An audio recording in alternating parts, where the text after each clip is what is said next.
All right, let's get started. Good afternoon, everyone. Thank you so much for being here. Welcome to Declassification Diplomacy, Argentina, the US, and the Afterlives of 1976. I am Matias Oviedo. I'm a visiting assistant teaching professor of Hispanic Studies here at William & Mary, and I'm deeply moved to have you all here today for this momentous occasion. We've gathered today to commemorate an infamous date in modern Argentine history. On March 24th, 1976, a military junta made up of members of the three branches of the armed forces launched a coup and installed a dictatorship that would last until 1983. Through systematic state repression and a network of more than 800 clandestine detention and torture centers, an estimated 30,000 Argentines were illegally detained, tortured, and murdered. Hundreds of their children were abducted and raised by other families, stripped of their identities. Bodies were thrown into the ocean at night, others buried in mass graves, and many have yet to be found. Much of this violence was carried out in complete secrecy, leading victims to become known as the desaparecidos, disappeared. From the very beginning, human rights organizations denounced these abuses and demanded answers that often fell on deaf ears. To make matters worse, before the democratic transition, the junta carefully destroyed evidence of the crimes committed under its rule, making the pursuit of truth and justice extraordinarily difficult. This was the bloodiest period in recent Argentine history, and it opened a wound that today, 50 years later, still has not fully closed. This week, in 2016, President Barack Obama visited Argentina during the 40th anniversary of the coup. At the request of human rights organizations, he announced an extensive declassification of US intelligence records concerning the dictatorship and the US knowledge of its crimes. What became known as the Argentina Declassification Project was a 3-year, 16-agency effort carried out across 2 presidential administrations. Released in 4 tranches between 2016 and 2019, it made public more than 47,000 pages of records from agencies including the CIA, FBI, NSC, Department of Defense, and Department of State, and is widely regarded as both a success and the largest government-to-government transfer of declassified documentation of its kind. In our roundtable today, we have the immense privilege of hearing directly from several people who played important roles in that process. Carlos Osorio, who is joining us by video conference today, served as the project's key non-governmental partner and advisor. A national security archive specialist on Argentina and the former director of the Southern Cone Documentation Project, he worked closely with John Powers to advise the US government, help organize and interpret the project, and assess the release records for their evidentiary and historical value. He has also helped ensure that these materials continue to support human rights investigations, prosecutions, and memory work in Argentina. John Powers, who is joining us here today from DC, is currently acting director of the Office of the Historian, conceived of and led the Argentina Declassification Project while serving as the National Security Council's Director for Access and Information Management. He coordinated the interagency process, pushed for broad disclosure, and helped frame the ADP as both a human rights initiative and a model for what has become known as declassification diplomacy. Our own Silvia Tandesiars has played a vital role in amplifying and extending the impact of the ADP through academic and memory work. As a professor at William & Mary, she collaborated with Carlos Osorio and mentored undergraduate research connected to the National Security Archive. Her work has helped students develop research capacity around declassified records and has supported the creation of more comprehensive tools of access, making these materials more available to investigators, scholars, journalists, and human rights organizations. One of those students that work with Professor Tandesiars is Joanna Weech, who joins us today all the way from California. Jo worked on this project for 2 years while at William & Mary, and has since forged her own career at the intersection of human rights, research transparency, and international policy. William & Mary has also been part of a long-standing partnership with the Provincial Commission for Memory, or CPM, that Professor Tandesiars helped build. This is a relationship that spans since 2007. And joining us from La Plata, Argentina today is Federico Schmeichel, who is Director of the Program for Control of Corruption and Illegal Intelligence at the Commission. For years, the CPM has collaborated with our institution and with the National Security Archive on research and the dissemination of declassified documents in Argentina. It has also regularly hosted and trained William & Mary students in human rights through a semester-long summer and winter exchange program. And I'm very happy to see many of the students who have participated in those in the past that are here today. Finally, an institution central to this history is the Center for Legal and Social Studies, or CELS in Spanish. One of the pioneering organizations in global human rights advocacy in Argentina, and one of the groups that pushed for decades for this declassification to happen. It was founded in 1979 by Emilio Mignone, and CELS is represented today by his daughter Isabel Mignone, who is joining us also by video conference. I invite you to read more about our roundtable participants in today's program. So after the roundtable, we will have a panel discussion with student presentations at 5:30. This will be followed by a reception in the lobby of Phi Beta Kappa, and then a performance of Personal Belongings, which was written by playwright Diana Raznovich and directed by Dr. Sarah Hart, and that will be in the Phi Kappa Beta Kappa Lab Theater at 7 p.m. So please join me in welcoming our members for the roundtable today.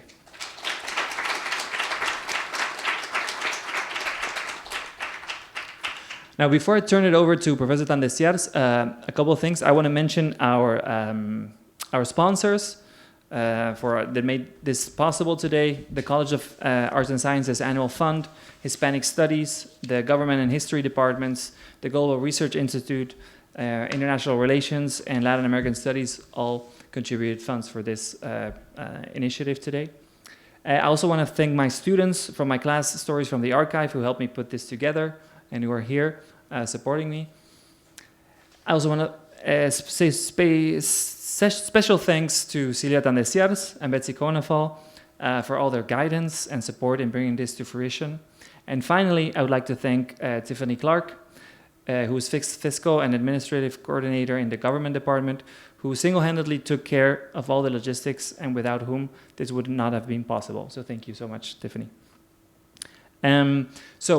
Because we have two members who are on video conference today, they can only hear us if we're speaking through the microphones. So later on, when we have questions from the audience, please be patient so that we can get the microphone to you, and so that everybody can hear you. Yeah. Then the same goes for the recording that we'll have. That will be shared later. The audio goes through the microphone. So, and without further ado, I'll turn it over to Professor Tandesiars. Thank you, Dr. Oviedo.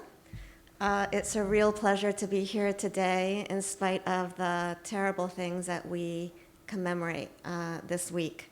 I would like to take a moment to recognize the tremendous work that Professor Oviedo brought to making this event happen and coordinating the extraordinary perspectives that you will hear from today as we reflect on the importance of the Argentina Declassification Project and the work of memory related to the last Argentine dictatorship. So thank you for everything.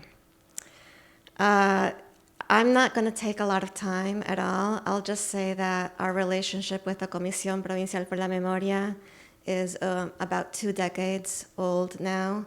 It began with a faculty undergraduate student research trip that serendipitously led us to the Comisión.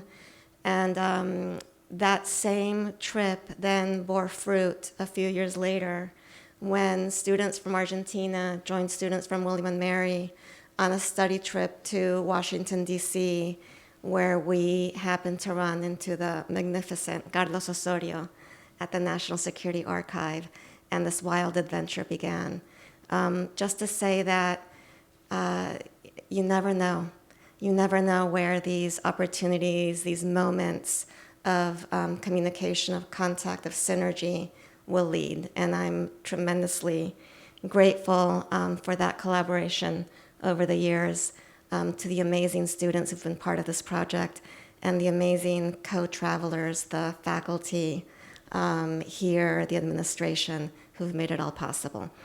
I'd like to just start by saying my view of the roundtable, of the panel, is that each invited guest brings a particular perspective, and I'm approaching asking them for their intervention based on their perspective. So I'd just like to start with Isabel Mignone, who is speaking to us as somebody who has been, in Spanish the word is comprometida, working for human rights and for memory for, I would say, practically all her life, representing CELS, el Centro por Estudios Legales y Sociales in Argentina, that has been an absolute pioneer in this work, and whose own memories of what the struggle for human rights under dictatorship are instructive. So in some ways, she can offer us a perspective of what it was like to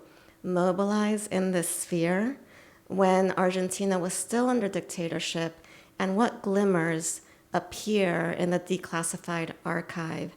And so with that, I'll just invite Isabel to share her perspectives. Thank you.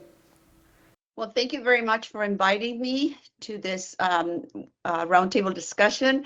I had heard of the project that you had through Carlos Osorio for many years, and I'm very happy to be able to participate. Yesterday was 50 years of the coup d'etat. We knew it was coming.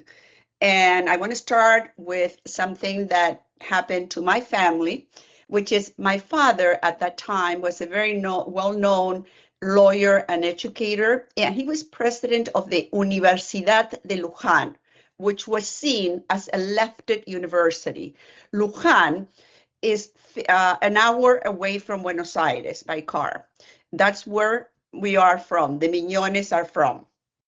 And this university was created, my father was part of the creation committee, because it had new careers that would help the area, because it's an agricultural area. It had careers like adult education, nursing, etc. They didn't want to have traditional careers like law, medicine, etc. All right, so the day of the coup d'etat, 50 years ago, the military didn't knock the doors. They just, came in abruptly with arms and confronted my father. And what happened? And they said, ¿Dónde están las armas? Where are the arms? And my father, who was very sarcastic and really he stood up to the moment, he said, there in the library, go look for them. And that's where the books were. So these people went and looked for las armas in the library of, and they didn't find anything. Right away, the university was closed. And it was later opened many years later when Alfonsín became president in the early 80s. But as a result, my father knew that, he was left without a job, but it was just, he would not have continued, anyway. So almost 2 months later, on May 14th, my sister Monica, we were 5 children. I'm the oldest. Monica was 24, a year younger than me. And they at 5 a.m. in the morning, they came to look for, a lot of men were there. I wasn't at home that night. Okay, I just want to clarify that. So my 3 of my other siblings were, Monica, Mercedes, and Javier were there. And also 2 cousins that we were raising because their mother had died. So There were about 10 men or so. They had boots. They were not dressed in military gear. My father thought that they were from the army, but they really were. We found out later that was the Navy. And they asked for Monica. They said that everybody was sleeping. No, it was 5 a.m. That they needed to take her for 2 hours to find out about everyone. Monica had graduated with a degree in educational psychology, psicopedagoga, we call it in Espanol, and was working with children, all right, who had learning difficulties, psychological issues, etc. And it was like she was also like an assistant professor at Universidad de Luján also. So they couldn't resist. Javier, one of my brothers, was held at the kitchen. They were holding him, with con las armas, and so they left. Monica told my mother or my sister to go tell Maria Marta and Cesar. So we just to let you know, we were raised in a Catholic family, progressive Catholic family that, help others, etc. So we got involved in human rights, in helping others while we were in high school, university, etc. We had lived here in the United States for 5 years in Silver Spring, Maryland, when my father worked for the Organization of American States. When we went back to Argentina, the 3 girls, which were the oldest, we were in high school. One of the nuns with whom we started going to the Villa, which is a slum area near Buenos Aires, and to the south of Argentina, to the Patagonia, to Neuquén, her name was Hermana Graciela. She was our philosophy teacher, and we would go with her and other kids, okay? And what happened was that at one point, when we started realizing that social work by itself wasn't enough, we started getting involved in politics, okay? We were all Peronistas. And my Hermana Graciela decided one day to give up nunhood and said, God has called me to do politics. And we know this very well because it just happened that a cousin of my dad, who was also a nun from the same group, told us. So that night that Monica's taken at 5 a.m., my mother went with my brother to the apartment of Cesar and Maria Marta, a very young couple. Maria Marta had also been at a Colegio de la Misericordia. They had married recently with Cesar, also a Catholic young man. And then there was another couple, Horacio and Betty, also very similar characteristics. The nun, la hermana Graciela, which by the way was called Monica also, like my sister. And I'm saying this because later I will explain why. And so they went to get Monica to the apartment where she was living with a young woman, a 20-year-old who had been her student and was not working, in the Villa, anywhere. She was just, they were sharing the apartment. Maria Esther Loruso was her name. She was also taken and was never, found, or like my sister and others. So as a result of that, what happened right away, my father, having a lot of contacts, etc., started to mobilize himself, started to call, clergy people, representatives, senators, etc., people that he knew, all right? And this was, the first few days, it was very, they were all, so shocked. We were all so shocked and surprised.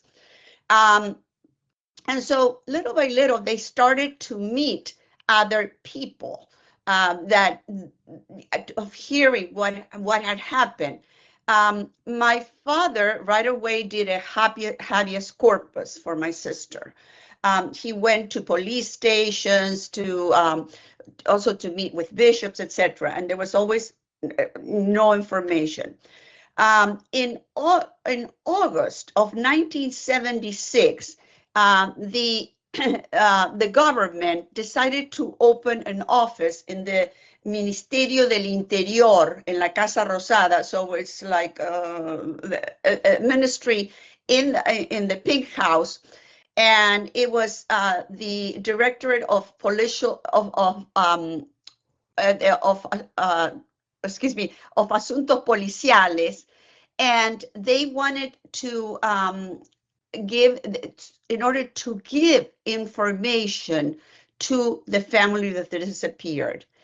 And really, this was an error, a tactical error of the military. Because why? That's where people started to meet. Relatives of the detained disappear. All right. And this is something I want to clarify. I never use the word desaparecido by itself.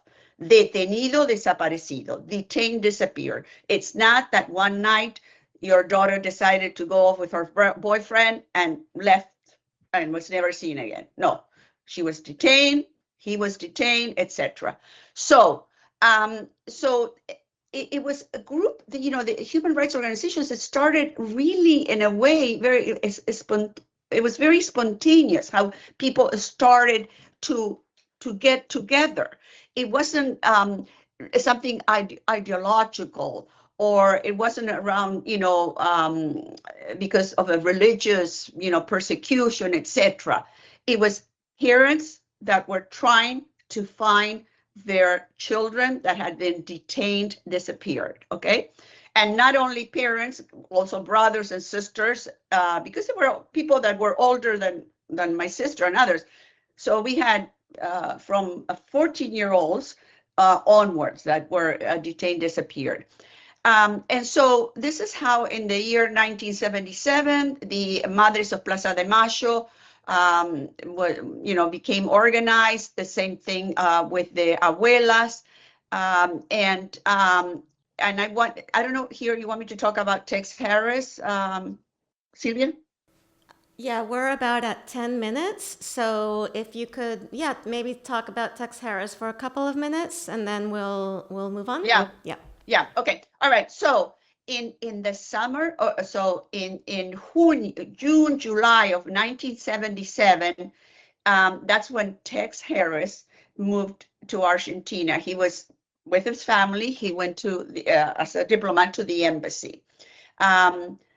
He was there for 2 years until the summer, the U.S. summer of 1979, before the Inter-American Commission for Human Rights went to Argentina. And I really have to say that I was with Tex. I was a good friend of his. My parents were, good friends. He was the person to whom we would go with the relatives of the disappeared, to give the information, see if you can do something to press the Argentine military, because the U.S. is a very powerful country, so they maybe they could do something to find the people that had been taken, or tell us where they were. So, and this is how I'm really, so proud of all of you students here and there at William and Mary, of the work that you're doing. Just to think that you are with those index cards that were like the tool that Tex was using to gather this information from all of us. And what I have been told to tell you is that we lived in an apartment building on Avenida Santa Fe, and which is downtown Buenos Aires. And it just happened that Tex Harris's secretary, at that time we used to call them secretaries, lived in one of the buildings across the street. Her name was Blanca. And she was like an older woman, I remember, white hair. And she would take information. My father, would go and take writings. We would exchange information with Tex that way through her. Because remember, phones were tapped at that time. we couldn't see him all the time. Tex started going to the Plaza de Mayo, but the problem was that he was so tall, so big that, then it was decided that it wasn't a good idea for him to go. He was really, unfortunately, he had to leave Argentina because he was called here from Washington because of the work that he was doing, no? And I also remember one thing I want to tell you is I remember when Pat Darien went to visit, and she was the Undersecretary for Human Rights, and all the, like the magazines were saying, all horrible things about Pat Darien, and they were putting her down and everything. And the way she was there, she met with Vidal and everything. We felt at that time that we were sort of being taken care of by the United States, which is so different from now, the Carter administration. And so I want to conclude by saying I had the privilege of being with Tex, meeting with him, having lunch, also with Carlos Osorio. He came to one of my husband's big birthdays in November. And he died 2 months later in February of 2020 when COVID was starting. And really, in a way, we still miss him because he would always call, to exchange information. He was always on top of what was happening in Argentina. And I think one of the big things for him was, when Obama went to Argentina, and he was asked to accompany Obama. So I don't know if anything else you want me to tell you, but I just congratulate all of you for this project that you're doing, and I hope to be able to collaborate with you, in the near future. Thank you so much, Isabel. That's wonderful, and I'm sure there will be questions to follow up. Yeah. Okay, so next I'd like to invite Carlos to share with us from his perspective what the role of the National Security Archive played in declassification diplomacy in collaboration with John Powers. My sense is that we have the Argentina Declassification Project here at William & Mary because we have really amazing partners. And I think that learning about why this archive is important is part of what we're doing here today. One of the things that I came to realize very early on is that the archive is a very rich source of information given the absence of information that we have in Argentina. So, Carlos, I invite you to share with us your perspective on both the work on the ADP with William & Mary, with John, and why it's meaningful to continue this work today. Well, thank you. Can you hear me? Yes. Okay, good. As Isabel was speaking, I was adding to what I was going to say in a nutshell. I just wanted to describe how incredible the project that John Powers launched is and how memorable and historic and unprecedented it is. But I thought, yes, I need to tell you where I come from. I was working at the National Security Archive since 1994 on the Guatemala Declassification Project with Kate Doyle. So I learned how to navigate declassification there. I filed FOIA requests. I am a techie, so I built databases to describe the Guatemalan military to the Truth Commission in Guatemala. And then after the project was ending, I was very savvy with everything having to do with declassification and U.S. policy in support of military dictatorships. And then in 1999, I think, or 2000, Abuelas de Plaza de Mayo came to ask for declassification. And this was with Madeleine Albright. So there were already this fusion again between the United States and human rights fighters in Argentina coming together to go look for evidence in the United States. And we had already worked with the Guatemalans on the same issue. The Clinton administration had made a big classification on Guatemala, one on El Salvador. The archive was involved in that. I was not with Kate, but with Kate, I was involved in the Guatemala one. Then there was Chile declassification too. The Clinton administration started with this big, massive declassification for with human rights information as a way to extend a hand to reconcile people to people diplomacy, which is eventually all these projects became declassification diplomacy. So when Abuelas came, Tom Blanton, our director, calls me and Kate and everybody saw that I could take over the project and see how I could collaborate. And we started to file follow requests. That's the first thing we started to do. We started to try to reach out. I had several trips. I went I met sales. I started to work with sales and looking for everything and every information that could help us get documents. We worked for a long time, and finally, the Albright, the Secretary of State Albright, launched the declassification. The first Argentina declassification project, it was a small one. It was something like 5,000 documents. It was good. It was good. But it was not all the intelligence, the military, and the FBI records. And the agencies didn't want to declassify. They didn't go. They didn't accompany us. We filed 3,000 requests with the archives between 2000 and 2016, and we got a very pyrrhic result. Something like 3,000 non-relevant documents, very little information.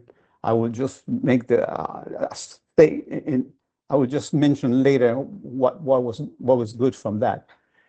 So it was very frustrating. By 2016, we were really frustrated. We had been working with cells again, with el Ministro de Relaciones Exteriores Timmerman, trying to convince the United States to declassify.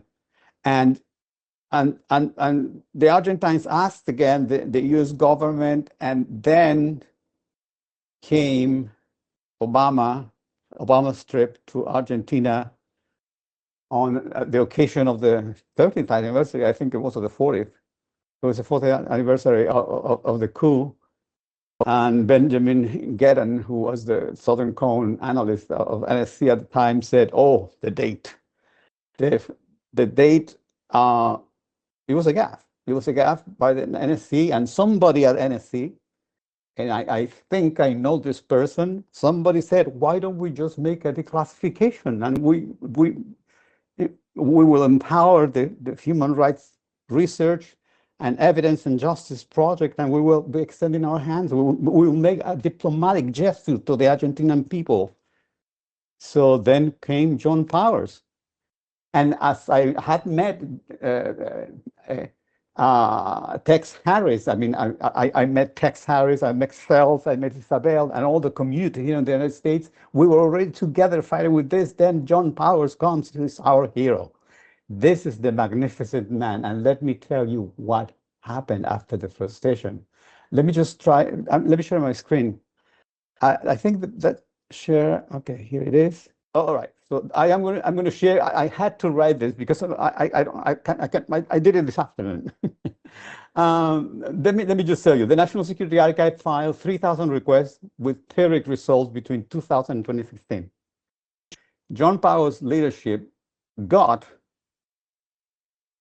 John can tell us when he started to work. He's going to tell us later, but he called me in March 2016, I think it was, and he called me and said, "Would you like to help us? Would you like to work with us?"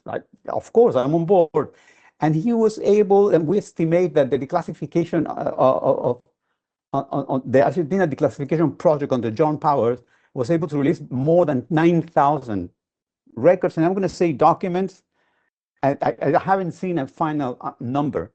And in 3 tranches, and a large mass declassification on April 2019, with that rich collection of intelligence, military, from the Defense Intelligence Agency, which was it was terrible to deal with through FOIA, the CIA that never responded, and the FBI that never responded. It's glorious. It's glorious to see these documents. For the first time since 2002, when there was a Department of State declassification, and a tiny FBI that was hidden. They didn't tell us. We discovered this in working with John Powers. For the first time, the CIA, the FBI, and the Defense Intelligence Agency contributed substantially in a mass declassification for human rights. With the William and Mary students, then we dove in, and we have identified and indexed more than 5,000 unique, highly relevant records that could actually help the justice, and it could help researchers writing history papers, because there are hundreds, thousands of names of victims. There are perpetrators. There are agencies that were involved. There are informants, sources.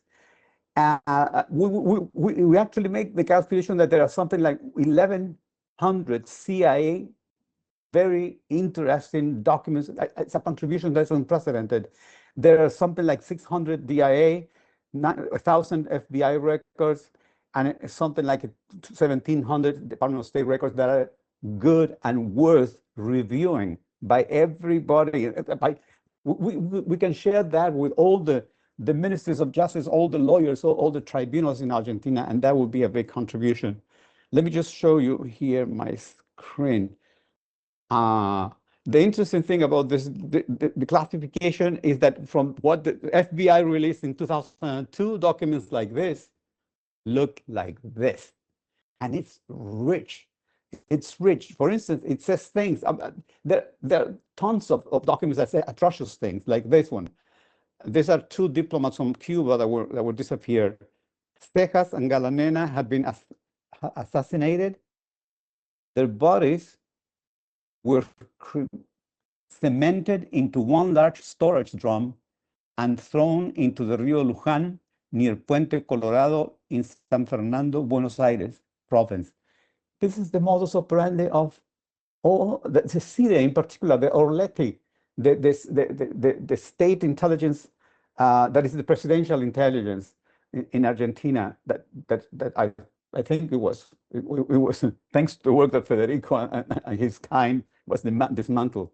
So this kind of records are rich, and there are hundreds of them. There are hundreds of them, and let me just tell you, this is the work that John Powers did, and from the NSC. I mean, the NSC gave him a stage, but he was able not to push. I think he has such an intellect and the power of convencer a la gente. You see, he engaged the agencies, and the agencies, I think, responded, and my respect to the agencies, workers that produce documents like this, documents that involve Argentina, Cuba, and the USSR. This is the Soviet Union, which currently is Russia, if you want, and they reviewed documents that they would have never reviewed before, because they had to do with intelligence and operations that might still be going with those countries. But they released information on ¿cómo se llama Conti?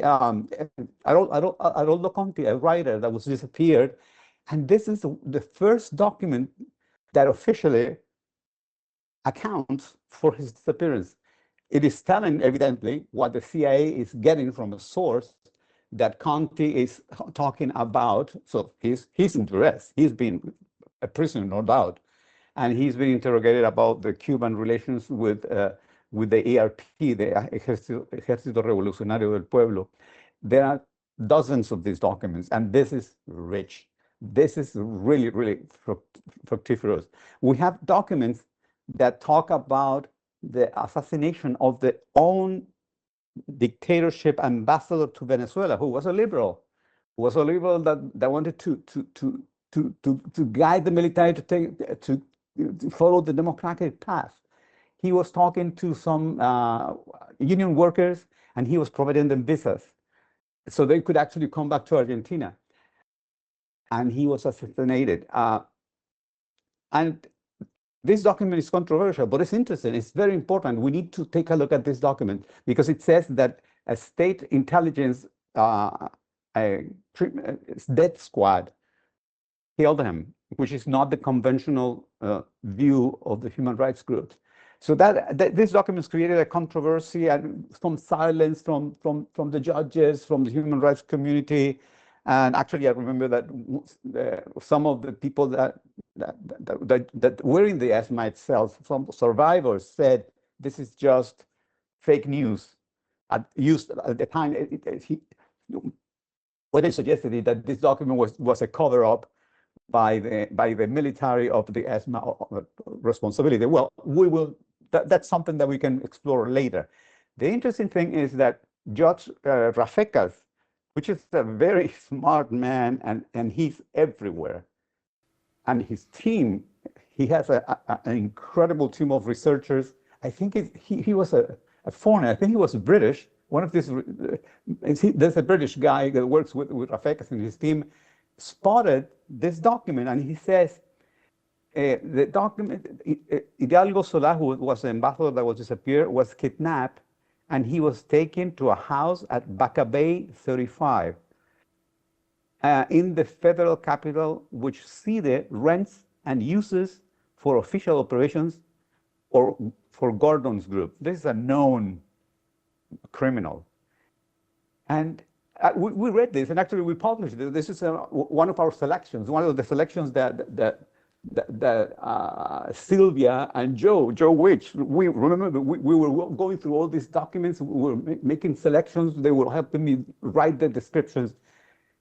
We really didn't pick the address. It didn't mean a lot to us, but we picked the document because the document is important.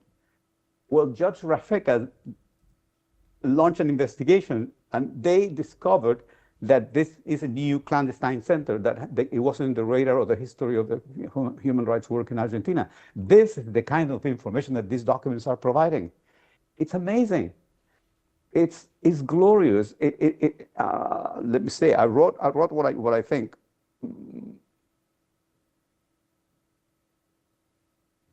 Show the spreadsheets that Joe Wish, where she participated. Let me just show the. So this is the work that we did with the William and Mary. We have described, not everything, because we don't have time to describe everything, but the eyes and brains of the interns from William and Mary, Joe among them, have helped us spot what are the documents likely to produce more evidence and contribute to rewriting the narratives, improving, getting better knowledge. And then this one is the spreadsheet from the FBI. We did each of the ones that I just mentioned. We have the spreadsheet. This is CIA, DIA, FBI, DOS, and NARA, the National Archives. Let me just show you very quickly the other ones. Here. You're going to give Joe nightmares.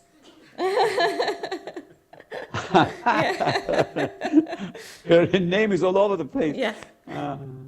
I remember how she was una hormiguita trabajando. Yeah. Después, este es el Defense Intelligence Agency, and then this one is the CIA descriptions, and this is very cool. This is the document that we're talking about. This is Rebecca here reviewing this document. Mm-hmm. And who is here? Johanna. Joe. And she is the second reviewer, Yeah. the indexer. Yeah. Oh no, it was an indexer. She was under Rebecca. Rebecca was reviewing her work. That I remember. This was very cool. So this is the actual document. It says CIDE kidnapped and assassinated Hidalgo Solá. That document. That's describing that document.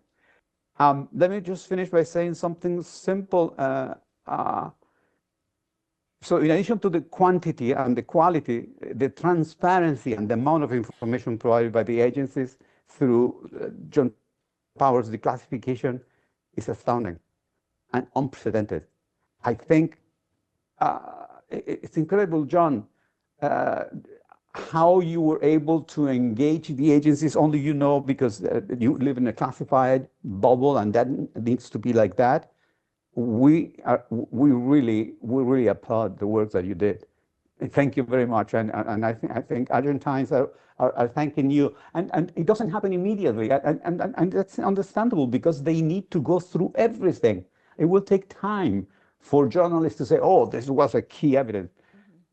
We are not saying ourselves, the National Security Archive, we're not saying you're missing this. We pointed this to you in our website. No, we are historical journalists. We need to bring to the people things that we think they will help them figure out which is right or not. And so there is our work. We work with John to tell him everything we knew, and then John run with it to heaven. Thank you. Thank you so much, Carlos. So, John, take it away. So Carlos, I think, overestimates my role for sure. It's also another anniversary, which is the 40th anniversary of the last time I was in this room, which was for geology class. And I will tell you that the seats were made of wood and were a lot less comfortable back then. So it's always great to be back at my alma mater. It's super exciting to see you all, the students, and working on this project.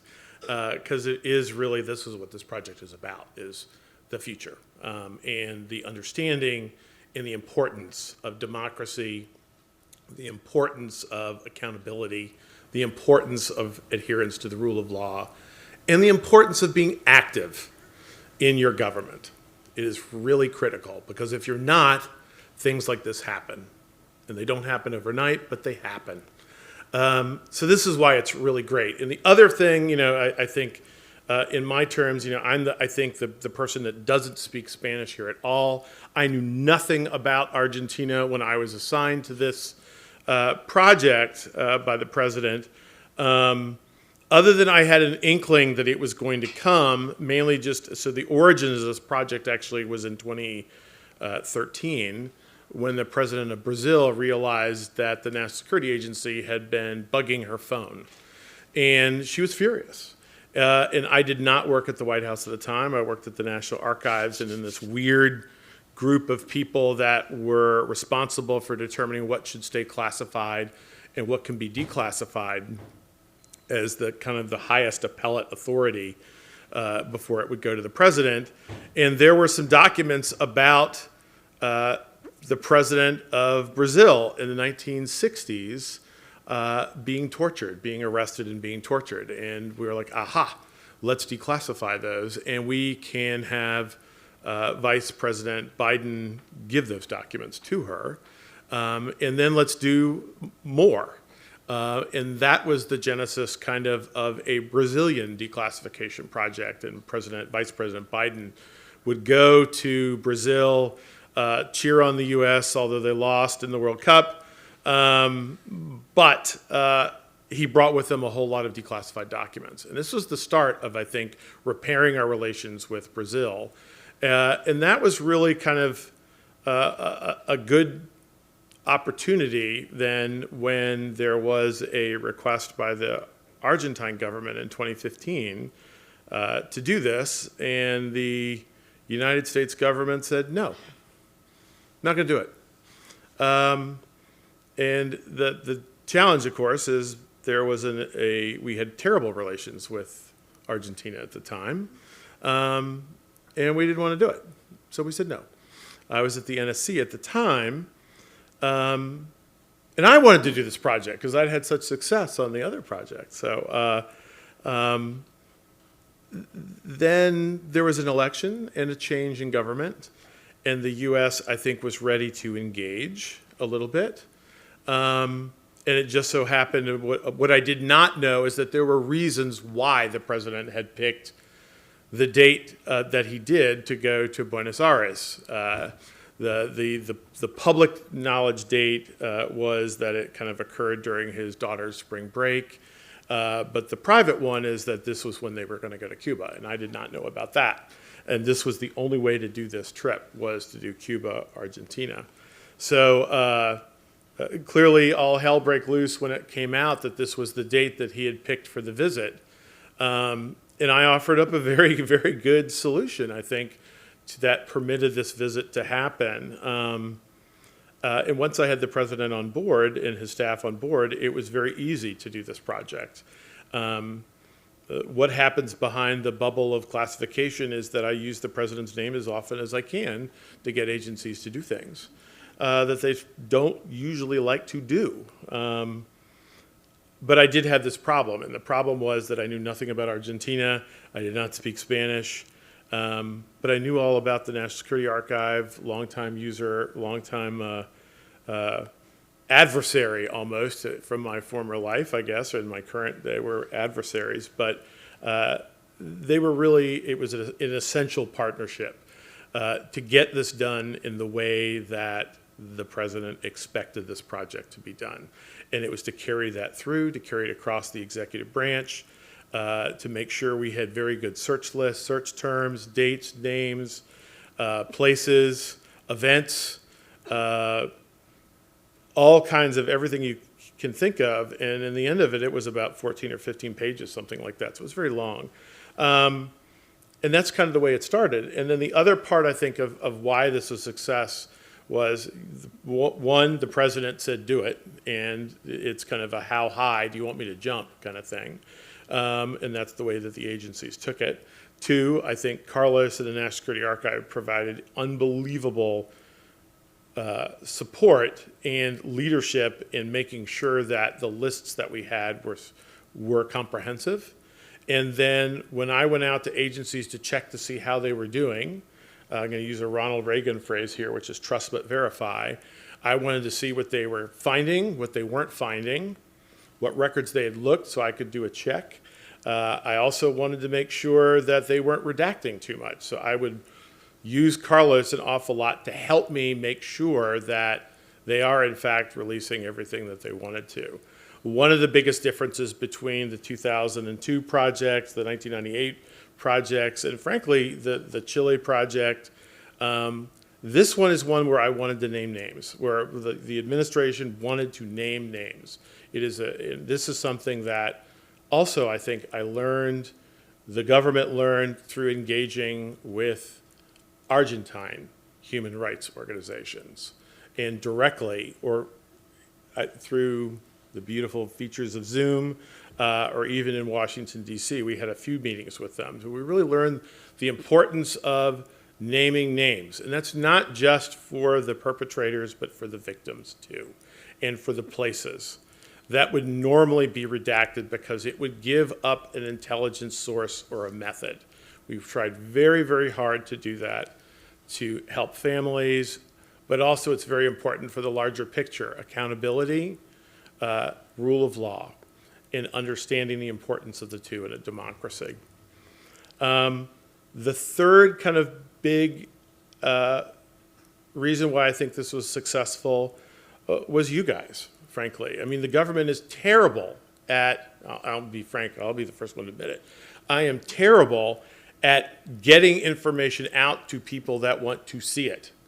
My job has always been declassify records, prevent them, and then people can decide what they want to do, when they want to do it, all of that kind of thing, what they want to look at. You all are the experts. Carlos is the experts at finding those golden nuggets, publicizing them, getting them right. What I really think is great about the students here at William & Mary and what they're doing, each one of those index cards is a name. Tell that story. Story's important. And tell it in a way that your friends, your fellow students in Argentina, in Chile, wherever, that they're going to get it. And I've noticed this here as I've started to get my news feed off of Instagram the last couple of weeks. And I've been following the Buenos Aires Herald, again, talking about my lack of Spanish. All of the quick little stories that they are telling. You guys know how to do that. I don't know how to do that. I'm a paper person. So it's been really important to keep the interest level up. Listening to Ms. Mignone here too, I mean, she has a firsthand experience with this. What happens when these generations of people are gone? It's lost unless the value of those stories, the value of these records continues to be told. And that's where you all come in. And that's why I'll stop there. Thank you so much, John. Yeah, I think that it's remarkable that this story for the Argentina Declassification Project starts with a faux pas that then needs to be rectified. It took me a long time to understand why we talked about declassification diplomacy, right? And declassification as an act that assists with foreign policy and with transnational relationship building. So lots more to say about that, but I'd love to turn it over to Federico Schmeigel, who's going to talk to us from the Argentine perspective. The Comisión Provincial por la Memoria is responsible for the first and most complete declassified archive of police intelligence for the province of Buenos Aires. And when we began to work with Carlos on our US declassified documents, it seemed only logical to partner with the Argentine Commission and think about how do these documents speak to each other and what stories can we tell, can we capture better, can we understand better by working across archives and together and in collaboration. With that said, Federico.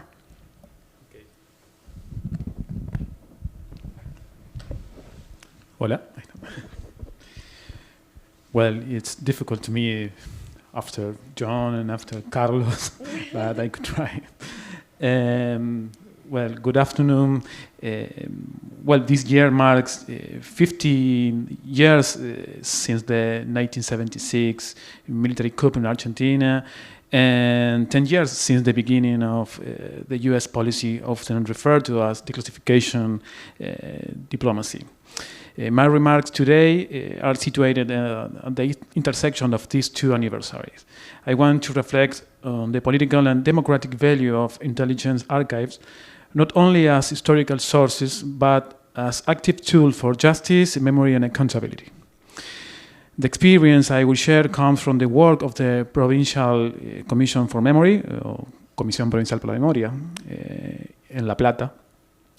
The CPM is an autonomous public institution of human rights created in 2000 and composed of representatives from human rights organizations, trade unions, the judiciary, universities, legislators, and religious communities. By law, the CPM was entrusted with the archive to the Buenos Aires Provincial Police Intelligence Directorate, known as DITBA. This is one of the most extensive intelligence archives of repression in Argentina and in Latin America. It includes hundreds of thousands of personal files, thematic records, and detailed documentation of political parties, social movements, and student organizations, and religious groups. The archive documents more than 4 decades of political surveillance and ideological persecution, with particular intensity during the last military dictatorship. Between 1975 and 1983, the DITBA was part of a coordinated intelligence structure operating under military command and central to enforce disappearance, torture, and political repression.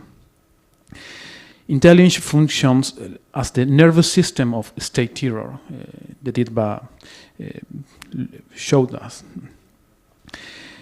Since 2003, the DITBA archive has been fully open to public access, and this point is crucial. To this day, it remains the only fully accessible intelligence archive in Argentina.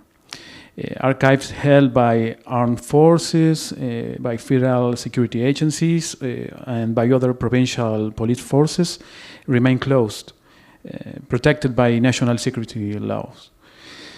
Recently, the national government declassified and made public thousands of secret documents produced by the Secretariat of State Intelligence, or SIDE, Secretaría de Inteligencia del Estado, between 1973 and 1976. The CPME had already provided numerous CIDE documents in legal cases involving crimes against humanity in previous years. The DIDBA was part of the national intelligence community. For that reason, the archive contains many documents produced by other agencies such as CIDE, Batallón 601, and the Naval Intelligence Service. This asymmetry in access to information has serious consequences for truth, justice, and democratic oversight. It was within this context that the CPN signed an agreement with the National Security Archive and the College of William and Mary. And the goal was to analyze and disseminate documents classified by the US government regarding Argentina's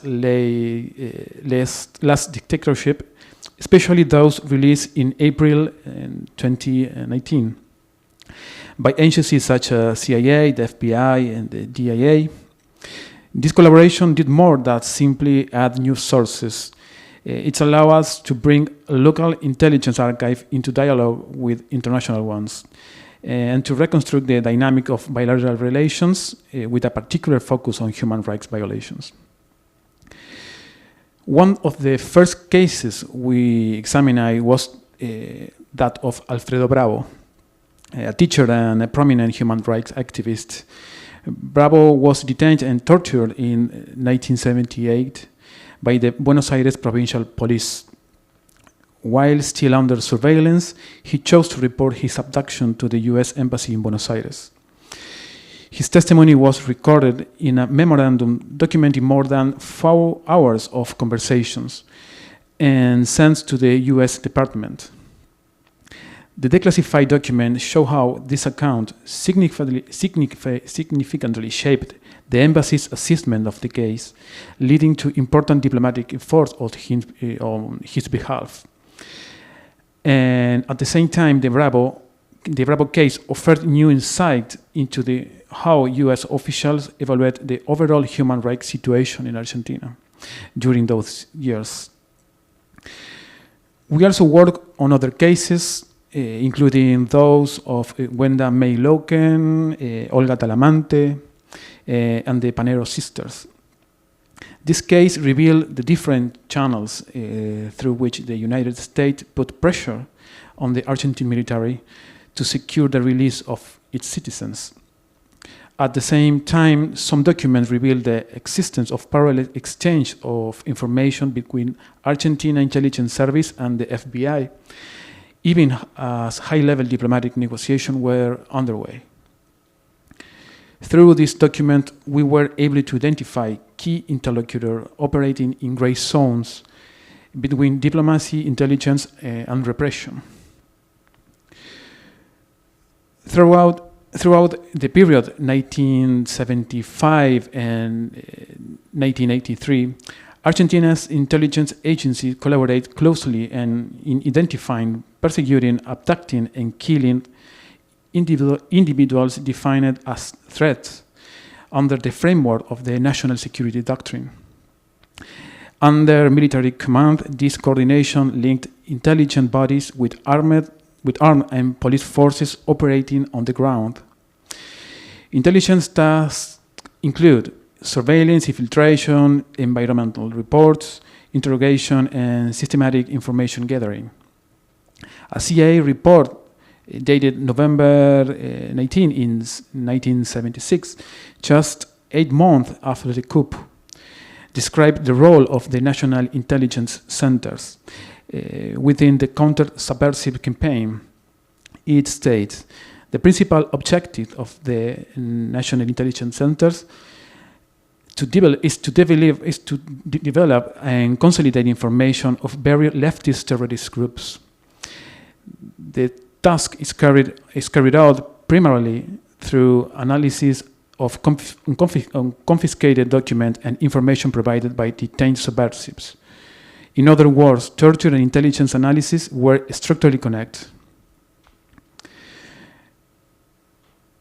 On another note, the classified records particularly revealing in case involving cover-up operations by the Argentine military. I will briefly mention two. Operation Colombo in 1975 was an operation undertaken by the DINA, the Secret Service of Chile. And the Fatima massacre in 1976 referred to an incident in Fatima, Buenos Aires, where 30 prisoners in the custody of the federal police were illegally detained and shot. In both cases, the documents show that the official narrative promoted by the dictatorship were considered unconvincing by the US Embassy official early on. In the case of Fatima, intelligence cables even reveal internal tensions within the Argentine military leadership. According to a CIA report, General Jorge Rafael Videla was disturbed not by the killing themselves, but by the fact that the bodies had been left in public view, damaging the regime's international image. Another case is the Cambiaso and Pereira Rossi case. On May 14, in 1983, Osvaldo Agustín Cambiaso and Eduardo Daniel Pereira Rossi, militants of the Peronist intransigence and mobilization movements, were abducted in broad daylight from a bar in the city of Rosario. Hours later, their bodies were found on a rural road in northern Buenos Aires province. A secret CIA cable dated May 21 and 1983, titled Capture, Interrogation and Killing of at least 9 subversives since early April, provided chilling account.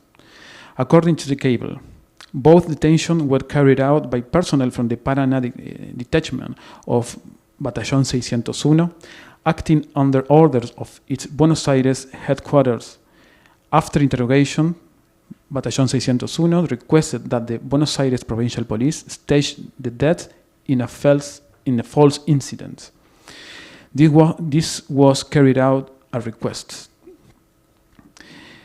The cable further notes that information obtained from the first detainees was used to locate and capture others. This document reveals the direct coordination between operational repression and intelligence structures and the deliberate fabrication of narratives to conceal extrajudicial killings. In the return of the democracy in 1983, did not immediately end political intelligence practice.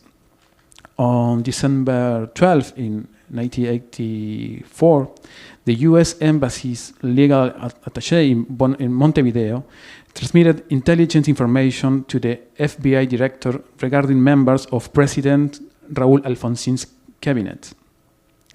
Domestically, the DITBA archive provides extensive evidence that intelligence surveillance of political and social actors continued after the dictatorship.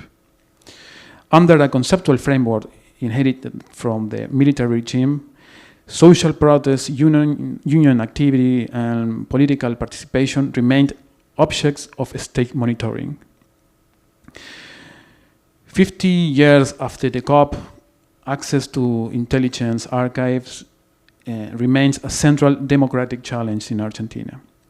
Declassification is not only about the past, it is a precondition for civilian oversight, accountability, and no repetition.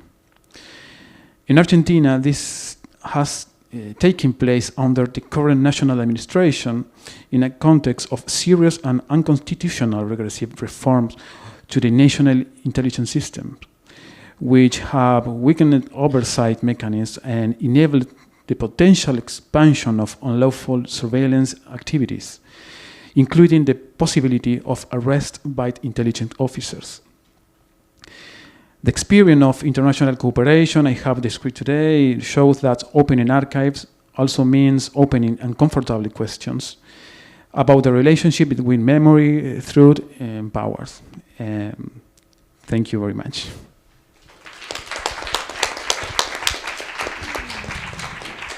Thank you so much, Federico. That was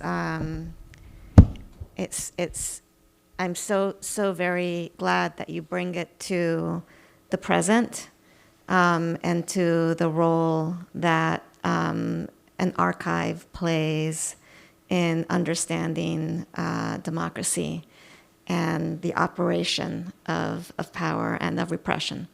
Yeah.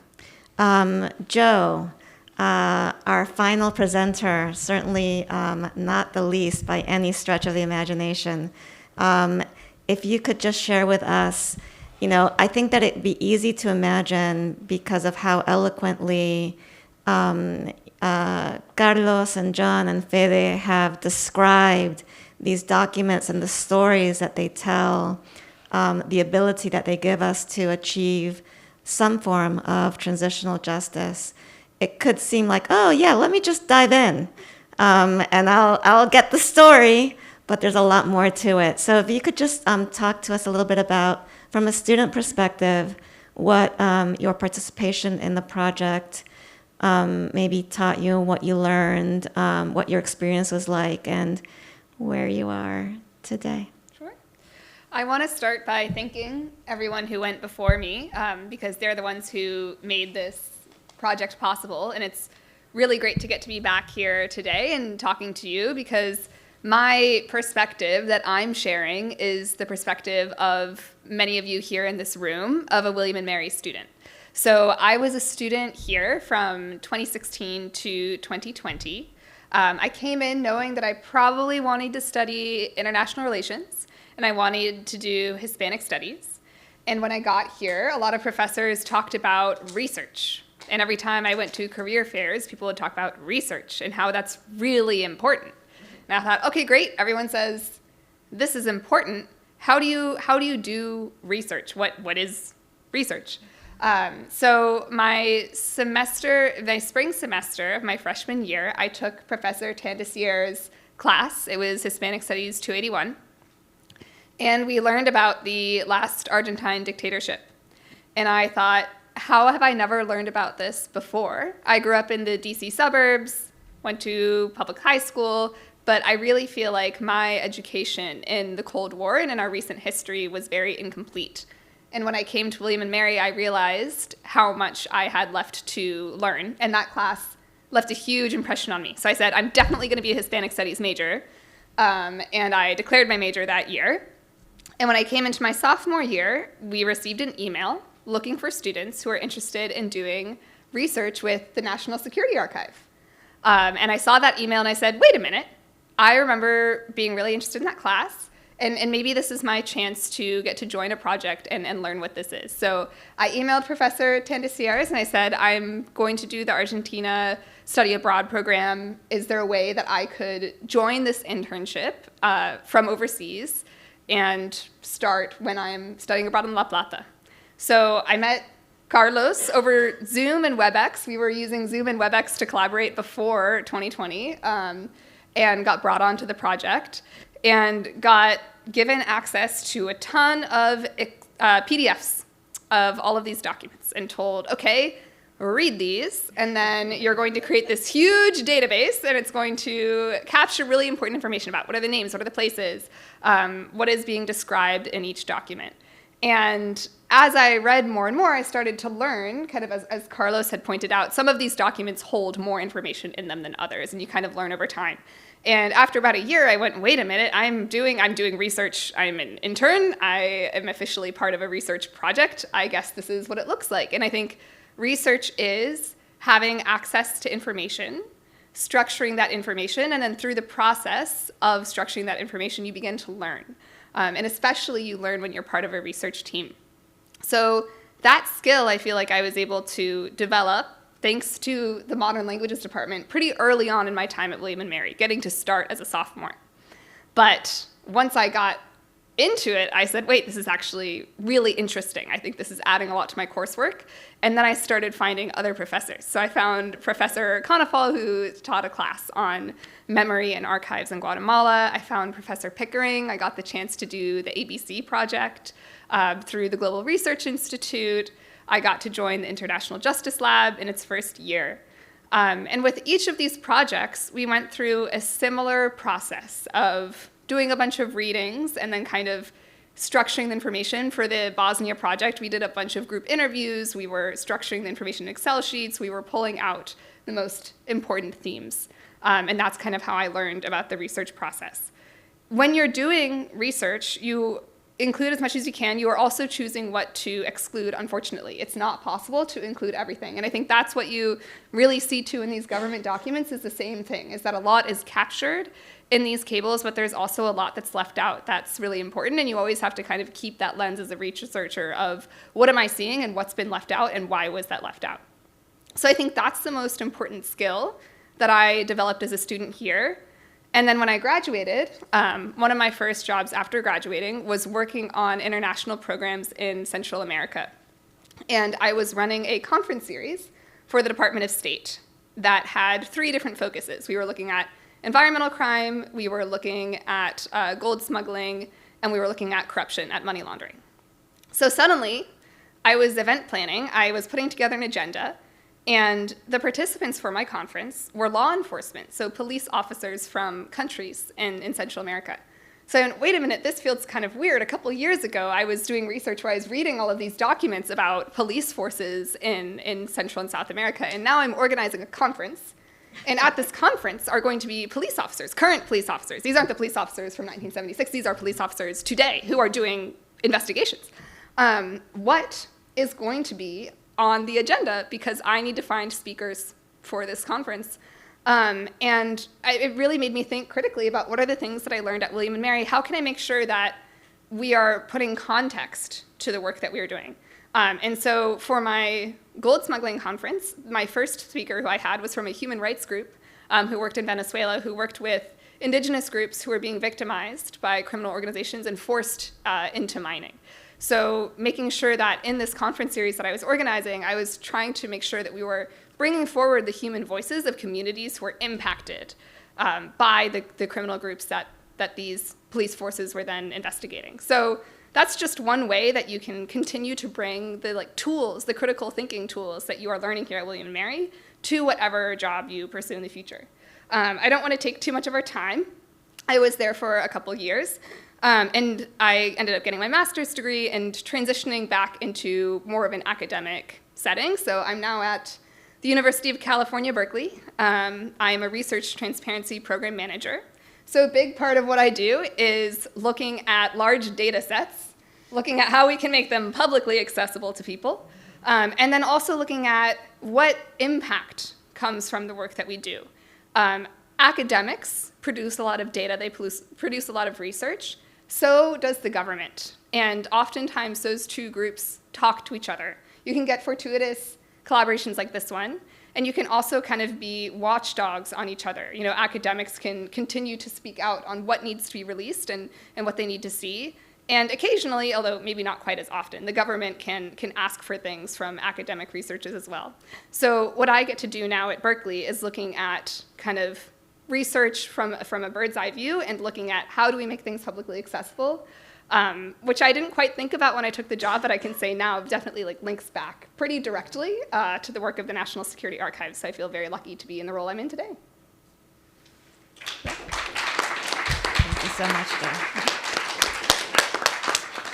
Okay, so that's phenomenal. We have about 10 minutes before our next panel. I would love to open it up to the floor for questions, if there are any. I'm sure there's a million questions. I have a million questions, but given our limited time, I'll just open it up. And remember to please use a mic.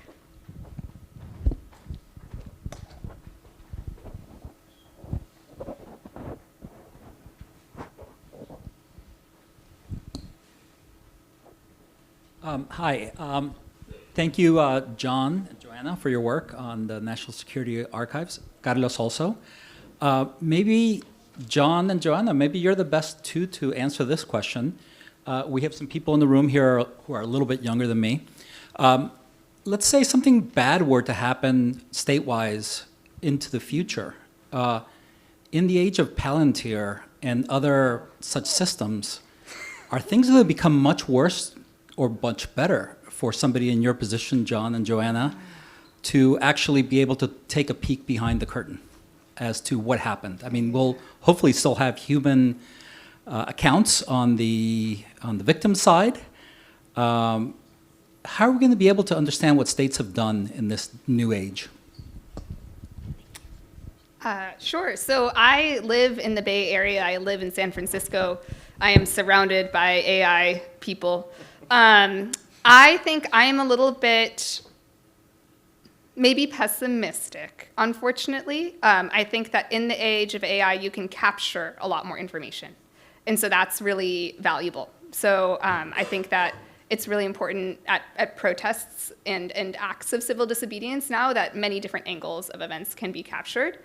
My concern is that while artificial intelligence gives us the ability to capture much more information that is real, it also gives us the ability to fabricate a lot of information. And so I think we are seeing now when you open your Instagram, when you open your Facebook, when you open your news feed, it's very hard to tell if the videos and the things that you are seeing are now real or generated.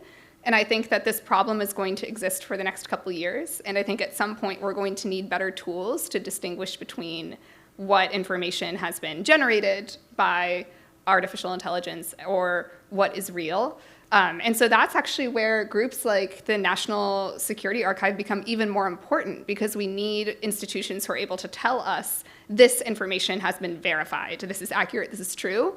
That's also where government repositories can be really important sources of information. I think it becomes really important now to look at the sources and really go to the source and be trained in that, because it's going to be harder to know if what you're looking at, where it's come from.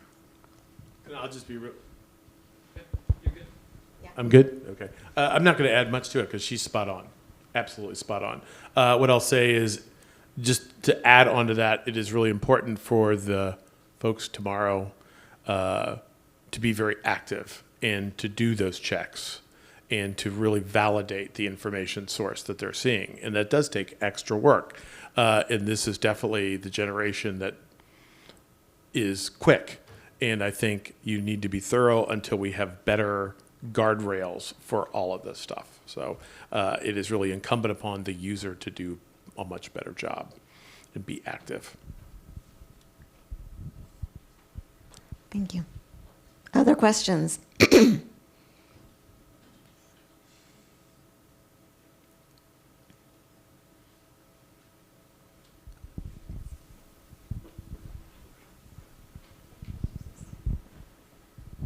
Hi. So I have a question for Joe. There are a lot of students here currently working in some of these documents. Could you talk a little bit about how you came to navigate, how you came to sort of, be able to make sense of the sort of overwhelming nature of all of this?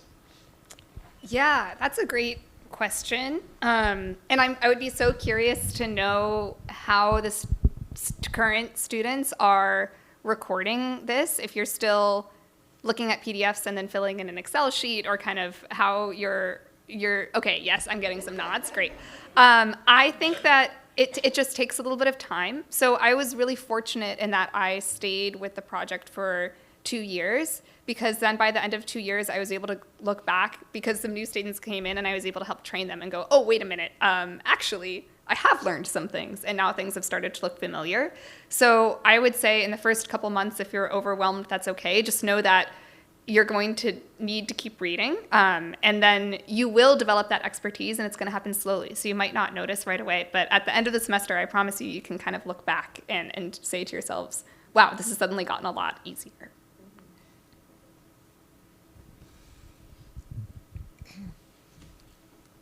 Question in the back?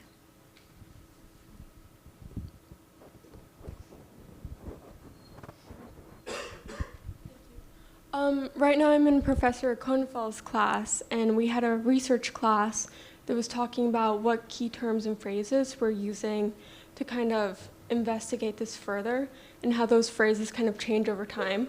So what we call something today might not be how it was referred to at the time. What are some key terms and phrases we can use when we're researching this to making sure we're getting great results?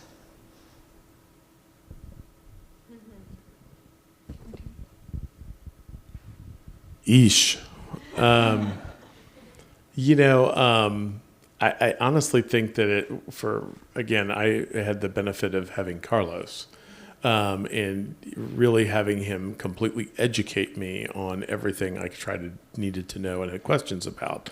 So the easy answer is to cheat by asking your professor, or other folks. But I think though, honestly though, I think if you start to read some of the documents from that period, especially if you're just focusing on a Department of State cable or a CIA cable, there's a certain way that they write, and that transcends across. And it's interesting, I guess, in my day job at the Department of State, is one of the things I'm trying to teach our new diplomats is how you write a cable. And there's, believe it or not, a process for how you write a cable. And it's based on historical precedent and the words that you use, the phrases that you use. And that will come across in some of the historical stuff that you look at. And if you compare a CIA cable and a DIA cable and a state cable, all of them are going to use different terminology because they all have different missions. So I would also say the other part of this is to kind of look at the mission a little bit of what that agency was saying about itself at the time, and that will give you a little bit of an insight into how they write and how they speak to one another, so that they will understand each other. They're not looking for you to understand it, or frankly, the Department of State to understand it. They're looking for their CIA colleagues to understand it. And the same goes true for the Department of State information. And I don't know if Joe has any other different experience. No, I would definitely second that. So I think if you're doing government research, I would go find that agency and then read the mission statement, because that will kind of give you a guide to what lingo they're using. Similarly, if you're doing academic research and you're looking at papers that are on a certain subtopic, I would look and try to read a couple of papers that are on that topic. And if it's not what you're used to, so if you are a political science student and you're taking IPE and suddenly you're being asked to write an econ paper, if you can, I would go and ask an econ major. You're at William & Mary, you're surrounded by students who are studying all these things, or professors, and they'll kind of help you figure out what that lingo is, because every field and every agency has slightly different lexicon that they're using. That's exactly as you said. For government agencies, you can go and find their handbook or their strategic plan, and then you can find it written there. And then for an academic field, you can go find a colleague in that field, and it always helps to ask. I have an opinion on this too. Can I intervene? Yes, please, Carlos. Well, it is obvious. I mean, you have to go and read the manuals. Read the manuals, the organizational manuals. That's going to tell you what they do, how they see things, and they're going to have terms, and they have their lingos. That you have to go after that. Besides that, I mean, there are scholars who do that, and we do that. With the project with William and Mary, we created our own glossary that we were learning as we were reading. You see, because there are no glossaries for this. How do you write a CIA cable that is public? So we had to do it ourselves. And so I just wanted to warn us to not go with a preconceived idea and dive into the archives to do research on whatever we want.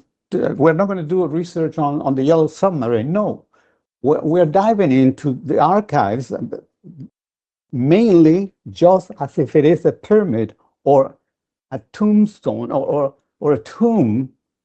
And you're doing archaeological research. So you are rebuilding, you're constructing how to understand that civilization. You're being an archaeologist.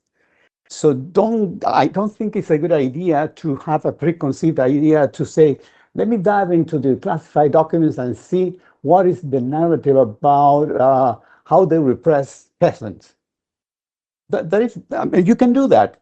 I know you can, everybody can do it. I know people that go to Lebanon to see if there are Aryan people there, or to Timbuktu, whatever.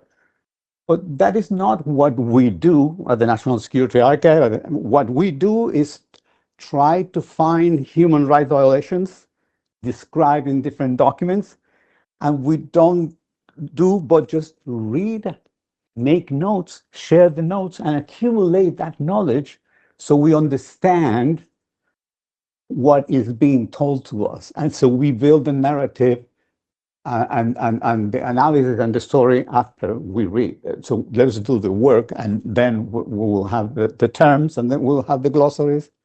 And the other thing I just want to tell you, AI 5 years ago was bullshit for research. It still is. There's no glossaries, there's no sourcing, and it's still not there. Thank you, Carlos. And on that note, I think that we're at time, but I just wanted to share a couple of things. One is that when I came into this research, as a literature professor. And I came into this research thinking that I knew a lot about the dictatorship. I knew who the good people were, and I knew who the bad people were. And I knew that the US had played a terrible role. And, and I thought, well, let's see what we can find in the declassified archive. And what I learned, it was a tremendous education. What I learned was that it's not so simple. It's not black and white. And that there are good actors and bad actors in context. And that, there were heroic Americans. And there were, Americans that committed terrible crimes in connection with others, but that it's not black and white. And so what Carlos is saying is, in some ways, it was a way of accessing a universe that's messy and trying to understand that universe and what that universe is able to reveal to you and what it can't reveal to you. And then because of the perspective from which it was created, right? And what's captured in there. And then the other thing is that I saw captured in that archive both stories of resistance as well as stories of repression. And little nuggets that could at least provide evidence for what actually happened, which is so important, especially I'd say today, at a time where in Argentina we are undergoing a negationist period, where we're back to the two-demon theory, and this was a war, and no, there aren't 30,000 disappeared, et cetera, et cetera, et cetera, right? So and in the face of that denial, I think that it's really, really vital that we try to understand the complexity of this history, and that takes time and it takes work. Yeah, Carlos. Just want to say that there is nuance. Everywhere is nuance. And Videla was a monster, was he? He had an ambassador who was a liberal. And this ambassador Solá, was he a monster? He was a liberal. He wanted to nudge the dictatorship to different terrains. The Carter administration was the biggest enemy of Videla. The Carter administration sent all the deputy and undersecretaries of state to Argentina 6 months after the Carter was in power. So the U.S. government that has fought more for human rights embraced Videla. They were allies. What to do of that? We have to open our minds to say this guy was bad, these guys are good. There are nuances, and we have to be open-minded about it and judge people and regimes differently. And anyways. Yeah, the nuance. I think we're going to hear a lot more with our next panel of presenters. So thank you so much to our panel. Thank you, Isabel. Thank you, Carlos. And I think they can stay, right, to hear. Yeah. We can just swap places. Yep. Okay. Yeah, and Carlos and Isabel, you're more than welcome to stay around for the students' presentations, if you will. I'll just switch you to so that you can see their screen, because they'll be sharing some slides as well. So we're going to move on to the second part of our program today. And allow me to introduce first Dr. Betsy Konefal, who is the James Pickney Harrison, Associate Professor of History at William & Mary, who will moderate the student panel. Professor Konefal specializes in modern Latin America history. And for years, as you've heard in the previous panel, she worked with Professor Tanesiales and Carlos Osorio, leading the National Security Archive Research Internship. And she still teaches courses and runs a research lab investigating the ADP documents. So please join me in welcoming Professor Konefal and our stellar students, Liana Carroll, Hannah Deschler, Julia Fryer, and Martina Queijo.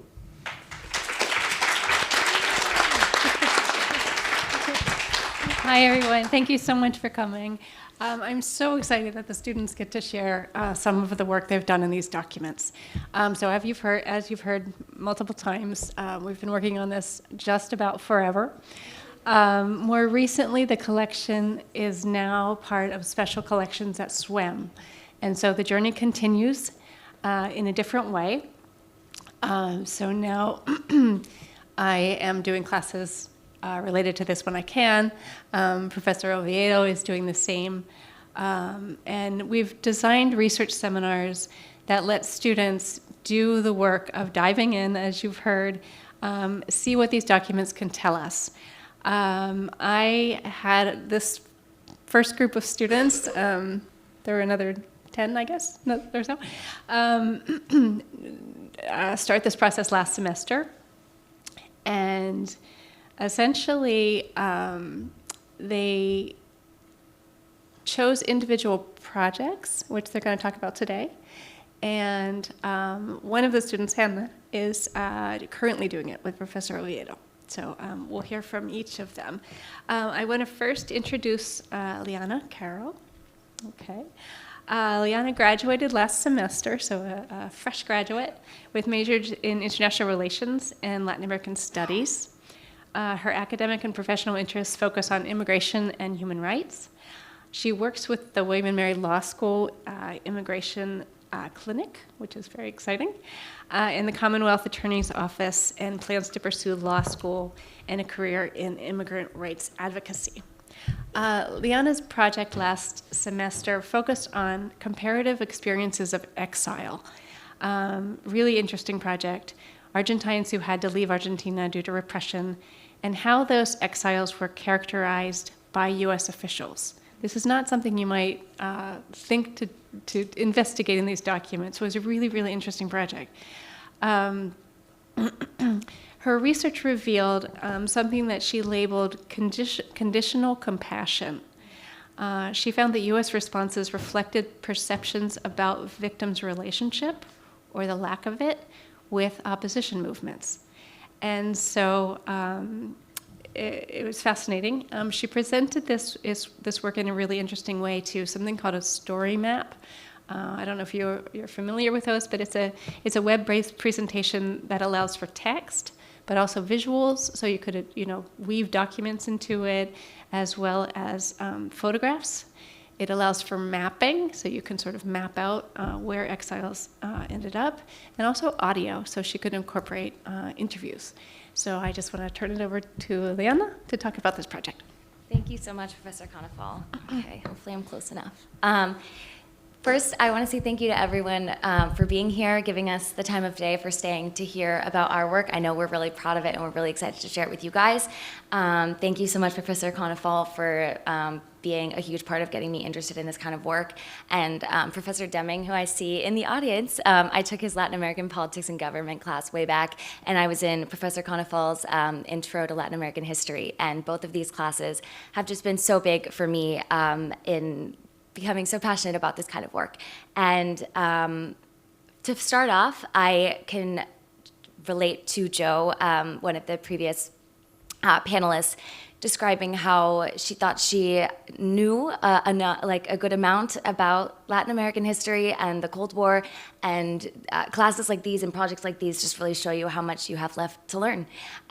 So my project examines how the United States government documents didn't just describe Argentine exiles during the last military dictatorship, but that they actively shaped and how they were understood.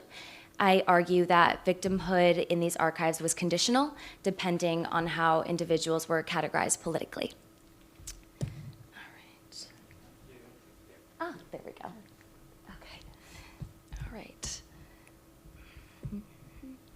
I'm sure everyone has a now good sense of some context, but just to reiterate a bit, that Argentina's last military dictatorship produced widespread exile as part of its system of repression. And at the same time, the United States was documenting these events through intelligence reports and diplomatic correspondence. And these records, later declassified, give us insight not just into what happened, but also how it was interpreted. There I have a picture I took when I was in La Plata. I studied abroad there last spring for 5 months, and I took that photo in Plaza de Mayo, which is right in front of their state government president's building, the Casa Rosada, and that is kind of the symbol of the madres and abuelas of Plaza de Mayo who fight for memory, truth, and justice.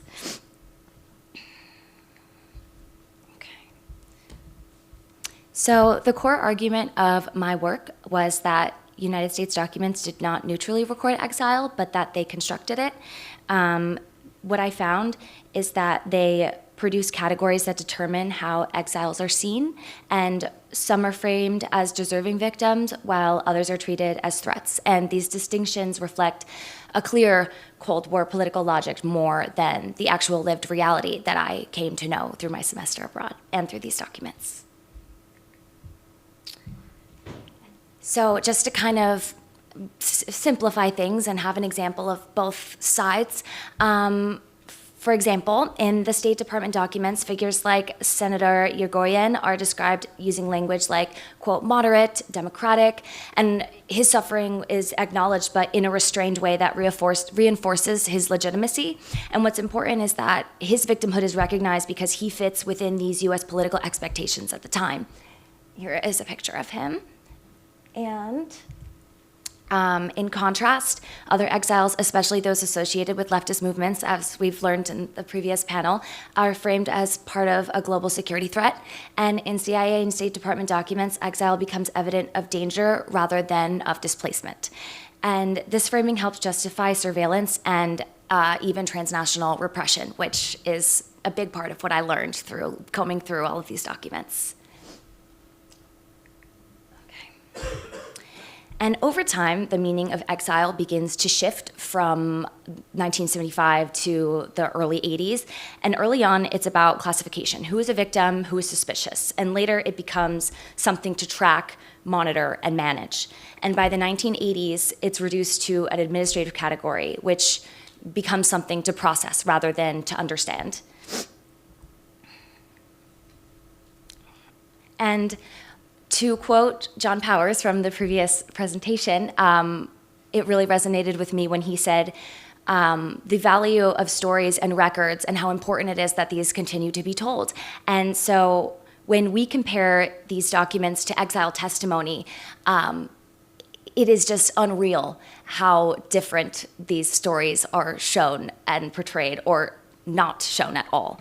And my host mother, Eliana Bachi, who lives in La Plata, now my second mom, I spent so many nights with her as she's pouring me red wine, talking about her past, her history, and her family's experience in exile, jumping from Brazil to United States to Panama. And I'll never forget when she told me that when she returned to Argentina after the military dictatorship, she said she didn't even feel Argentinian anymore. It was so big for me to hear that she had no sense of home, no place of belonging. And I had learned so much about the people who remained in Argentina during the dictatorship, and it was a privilege for some to be able to leave during this repression, but it's also really important to amplify the stories of those who had to leave and whose whole lives were uprooted because of this violence. And I guess I wanted to kind of do my part of telling her story, which is what I did through my project. And through stories like Eliana's and through books like Heading South, Looking North, which is also a part of my project, which was by Ariel Dorfman, also in exile, we can see how bureaucratic language cannot capture this fear, identity, or displacement, and it reduces complex human experiences into simplified categories. Here is a photo on the left of me and Eliana. My host sister, Fran, just got pregnant, and Eliana and Fran have recently been calling me the Tia Shanky. So it's like they call Americans Shankies, and I guess like I'm the Shanky aunt. I talk to them every day. I truly cannot express how important to me that stories like hers are told. And on the right, I know it's so dark, but it's a really old photo of her when she was a kid. And she left Argentina in exile when she was 7 years old. Okay.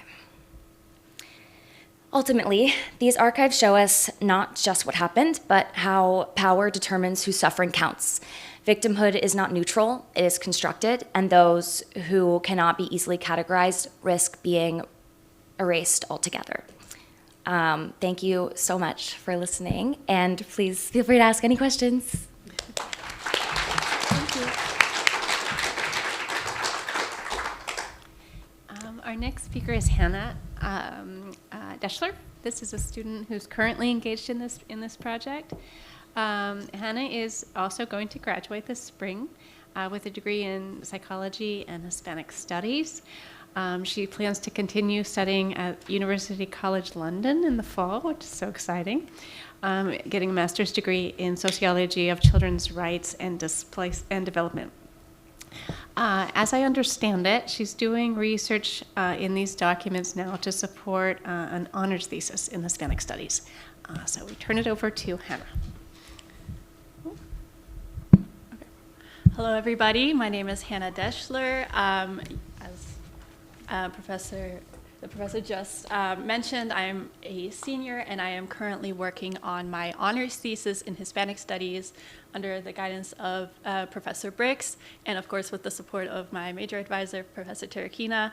And today I will be presenting the research that I did that is based on my experience and the stories that I heard participating in the La Plata program, specifically in the Jóvenes y Memoria division, which is also translated as Youth and Memory. So while I was there, I had a lot of experiences leading and participating in human rights workshops where I worked directly with some of the youths in the area. And I would hear a lot of their stories about their encounters with police that would happen almost every single day.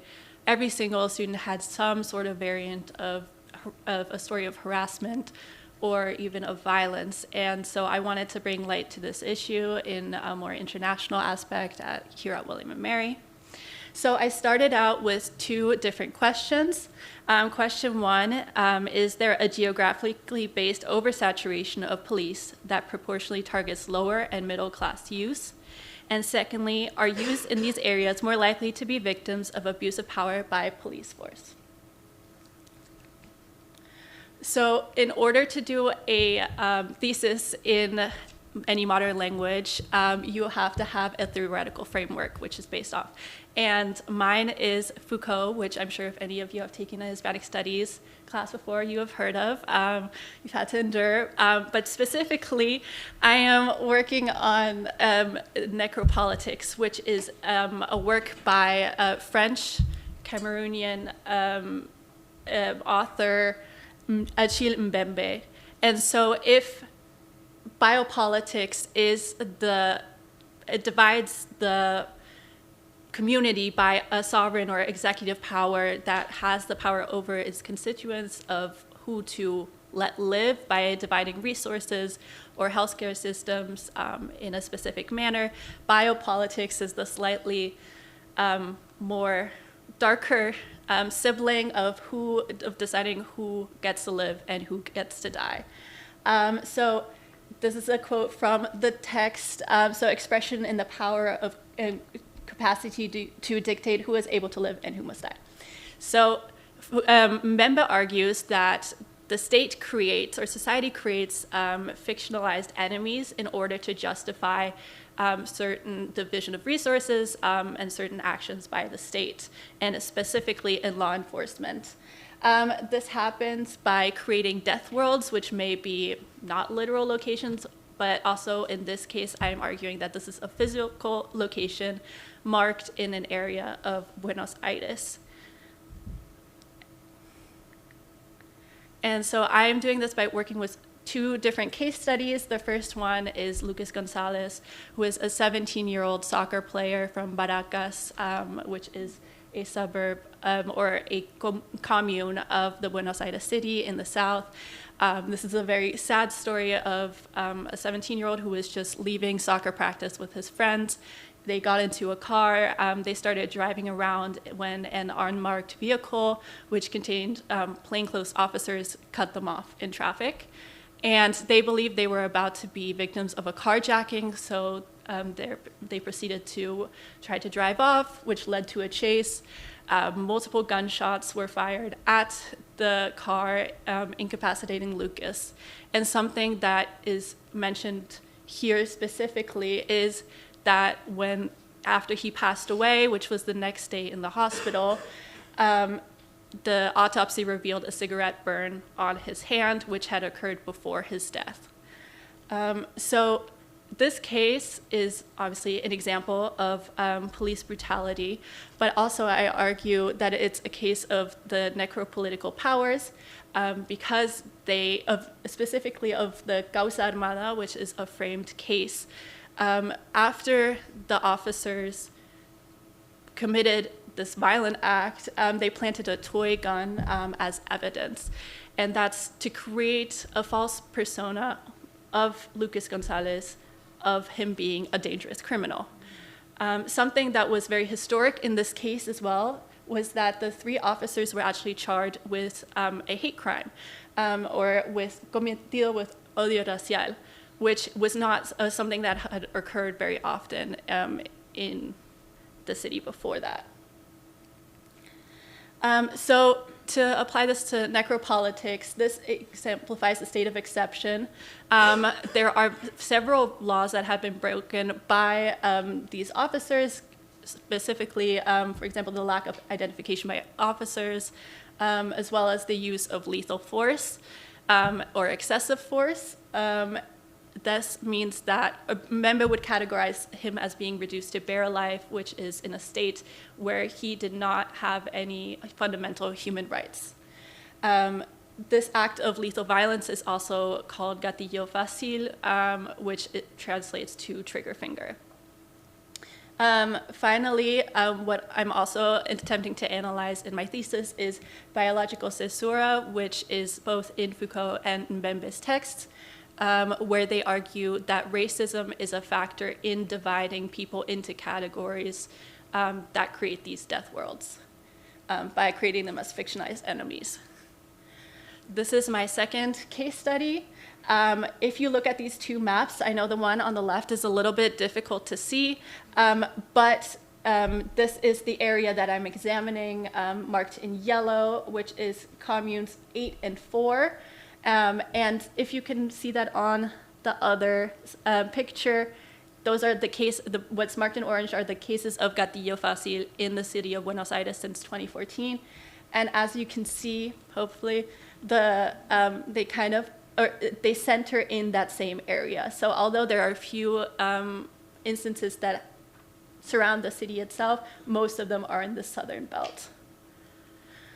So Plan Unidad Cinturón Sur was created by the Ministerio de Seguridad, which was erected only in 2010, the year after. And basically, it was a total oversaturation of police force, of state agents, into the communes 8 and 4 of the city of Buenos Aires.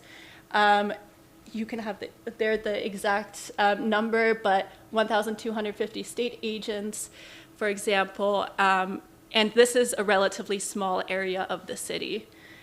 So I'm analyzing this as well as more of a systematic issue where the Southern Belt is designated as a death world by creating an environment of oversaturation of police presence and what Mbembe calls a necropolitical space of uncare. These cyclical conditions of violence, neglect, and inequality on a vulnerable population only further these conditions. So finally, at the end, these are my concluding statements. So first, it's a lot, so I'm just going to read it out. But my first statement is the geographic oversaturation of police force in the city of Buenos Aires disproportionately targets young, poor, marginalized, and working class populations. Secondly, this constitutes a form of systemic state-sanctioned violence that exemplifies Michel Foucault's theories of biopower, productive power, and disciplinary power.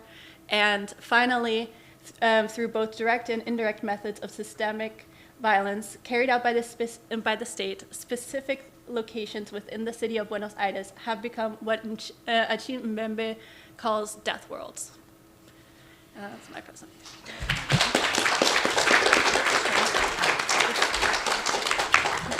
Thank you very much, Hannah. Now I'd like to introduce Georgia Fryer. Georgia is another senior studying government and history with a certificate in public history. At William & Mary, her research has focused on democratic transitions in the Southern Cone. I'm told that when she's not working on her thesis, you can find Georgia reading in the Sunken Garden. So, practicing her Spanish with Aprendemos Juntos and spending time with friends. After graduation, she hopes to pursue a career in public humanities. Georgia's project was also very interesting. She organized her research in the form of a potential museum exhibit, complete with objects and episodes to include, and panels that would explain them to a viewing public. So this was really sort of inventive way to go about this. The goal was to convey an important aspect of this history, what happened after horrific acts of violence. So this isn't only about investigating what happened, but what happens afterward. She chose to investigate sort of the afterlives of acts of violence through focus on a particular, very famous case, what is known as the Santa Cruz kidnappings. Her proposed exhibit brings attention to the many different people and institutions, domestically and internationally, that can carry these terrible cases forward into the present. So, Georgia. I think Betsy really said it best, and so I think we can just wrap up.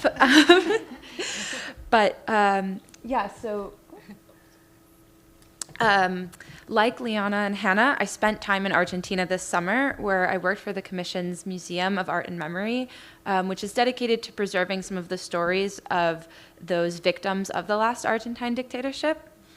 And when I came back on campus, the museum was really on my mind as I started looking through documents and files in the Argentina declassification process. Even as I came to appreciate how crucial these documents are to revealing the processes of torture and extrajudicial killings that occurred, I was really frustrated by how difficult and confusing it can be to sort through them, I think as our former panelists discussed. And I started thinking about ways that this information could be conveyed to a broader audience and made more accessible. So my final project consists of a proposal for a museum exhibit focused on a single famous instance of violence that occurred early in the dictatorship. The exhibit is designed for an American audience with limited prior knowledge of Argentina, and it should appeal to students, foreign policy professionals, and members of the public interested in human rights and international diplomacy.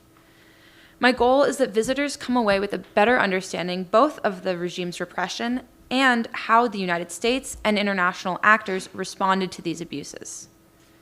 By tracing a single case of violence over 50 years, the exhibit seeks to ask audiences to consider how violence can reverberate even after democracy has returned.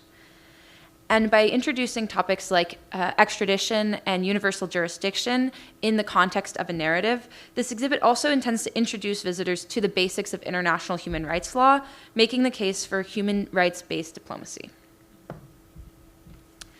So I centered my exhibit around the Santa Cruz kidnapping case in which 14 people, including 2 mothers of the Plaza de Mayo and 2 French nuns, were kidnapped in a sting operation at the Santa Cruz Church in Buenos Aires, where they had gathered to collect funds for an advertisement requesting information about their missing children.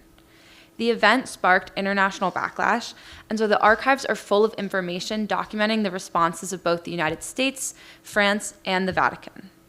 Centering the exhibit around a single case also creates a narrative that makes it easier for visitors who may have little prior knowledge to follow, as the exhibit starts in 1976 and continues through the present day.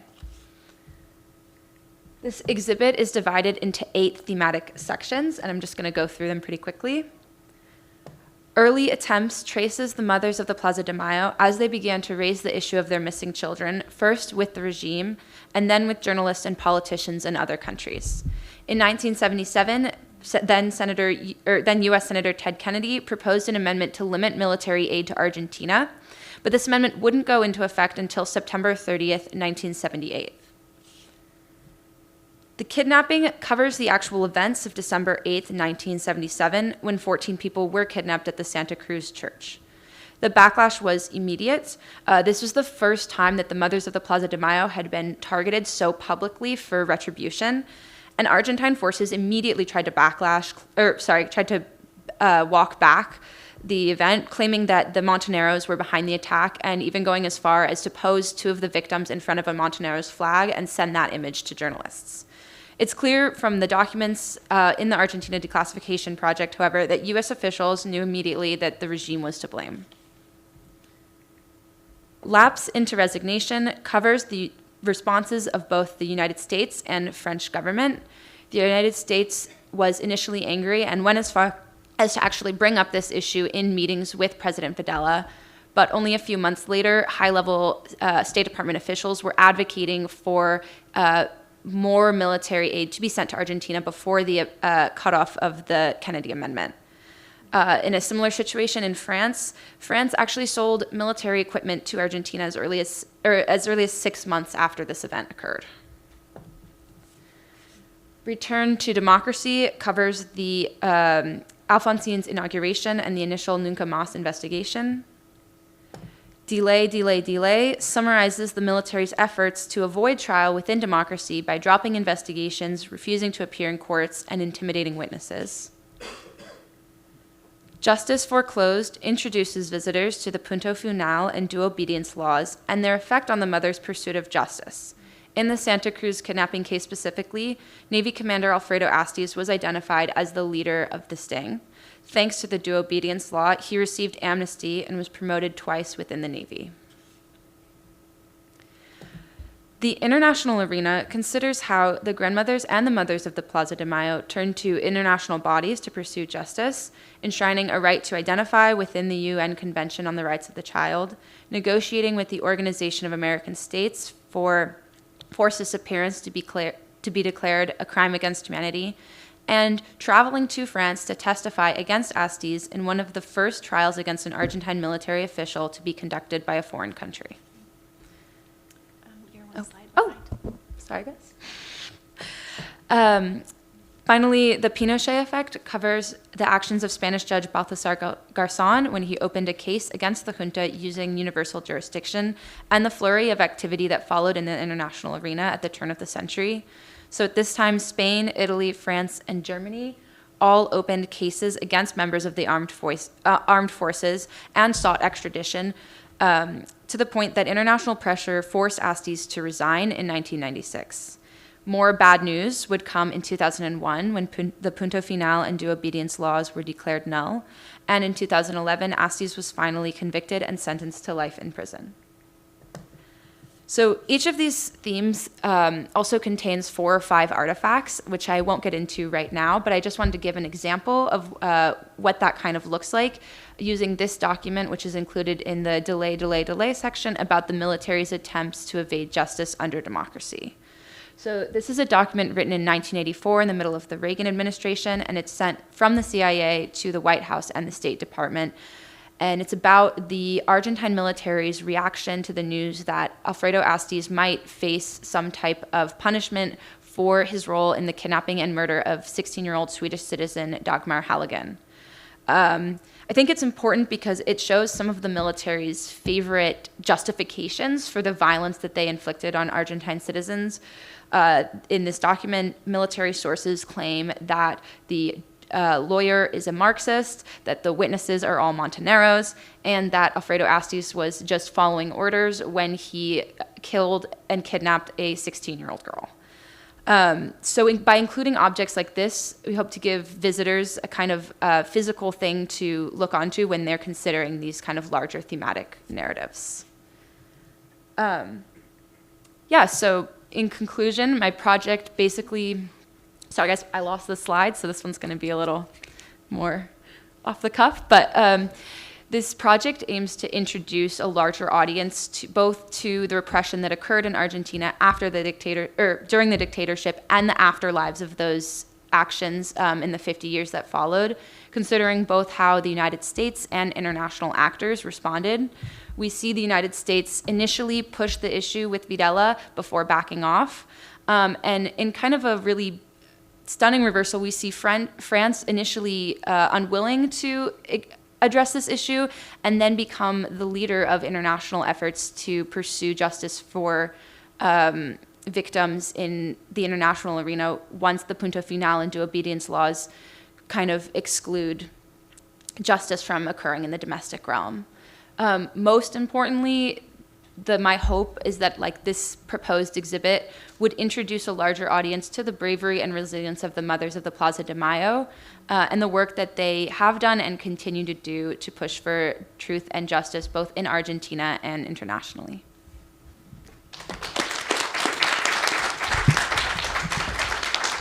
Thank you, Georgia. Finally, we have Martina Queijo. Is a sophomore at William & Mary, and so starting at the same time as our dear Joe Weech. Martina is majoring in international relations and economics, born in Argentina, and studying here, especially nuclear non-proliferation dynamics, so very interesting, and arms control. This past summer, Martina had the opportunity to work as an intern for the Agency for the Prohibition of Nuclear Weapons in Latin America and the Caribbean, OPANAL, which inspired research on the Treaty of Tlatelolco. That treaty, which was drafted in 1967, sought to guarantee a Latin American region free of nuclear weapons. Argentina, if it would agree to sign on, would be a very important participant. Martina's research focused on Jimmy Carter's presidency, since nuclear nonproliferation was a central concern for him and for his administration. Her research reminds us that many different and sometimes colliding interests are interwoven in U.S. policy formation. That should be obvious, but sometimes if we're focusing on the horrors of state-sponsored violence, we can lose sight of that. So this project was really interesting in showing us that this document collection can be a source of learning about a wide variety of very critical issues. Martina. Thank you so much, Professor Carnefal. So thank you guys so much for being here. My name is Martina, and I'm originally from Buenos Aires, Argentina, and I'm excited to kind of talk to you about my research on the negotiating dynamics between Argentina and the United States related to the Treaty of Tlatelolco. So as Professor Carnefal mentioned, the Treaty of Tlatelolco established something we call a nuclear weapon-free zone in Latin America and the Caribbean involving 33 member states. And the treaty opened for signature in 1967, but it didn't enter into force until 2002, with Cuba as the last to ratify the treaty. And Argentina actually wouldn't ratify the treaty until 1994 under President Carlos Menem for a number of reasons I'm going to talk about today. But how does the U.S. fit into this picture? So the U.S. is party to two protocols of the Treaty of Tlatelolco, Protocol 1 and Protocol 2. Essentially, the United States has promised never to place any nuclear weapons in Puerto Rico, given that it falls within the zone. And alongside the 5 legally recognized nuclear weapon states by the Non-Proliferation Treaty, has also promised never to use or threaten to use nuclear weapons in the zone. So to give you a little bit of background on Argentina's nuclear program. So La Comisión Nacional de Energía Atómica, or how I'll refer to it as the CNEA, was created in 1951 by President Juan Perón, and Argentina wouldn't achieve its first successful nuclear reactor until 1974. And this is where we see the CNEA's priorities start to shift. So Argentina wanted to become something called nuclear fuel cycle independent.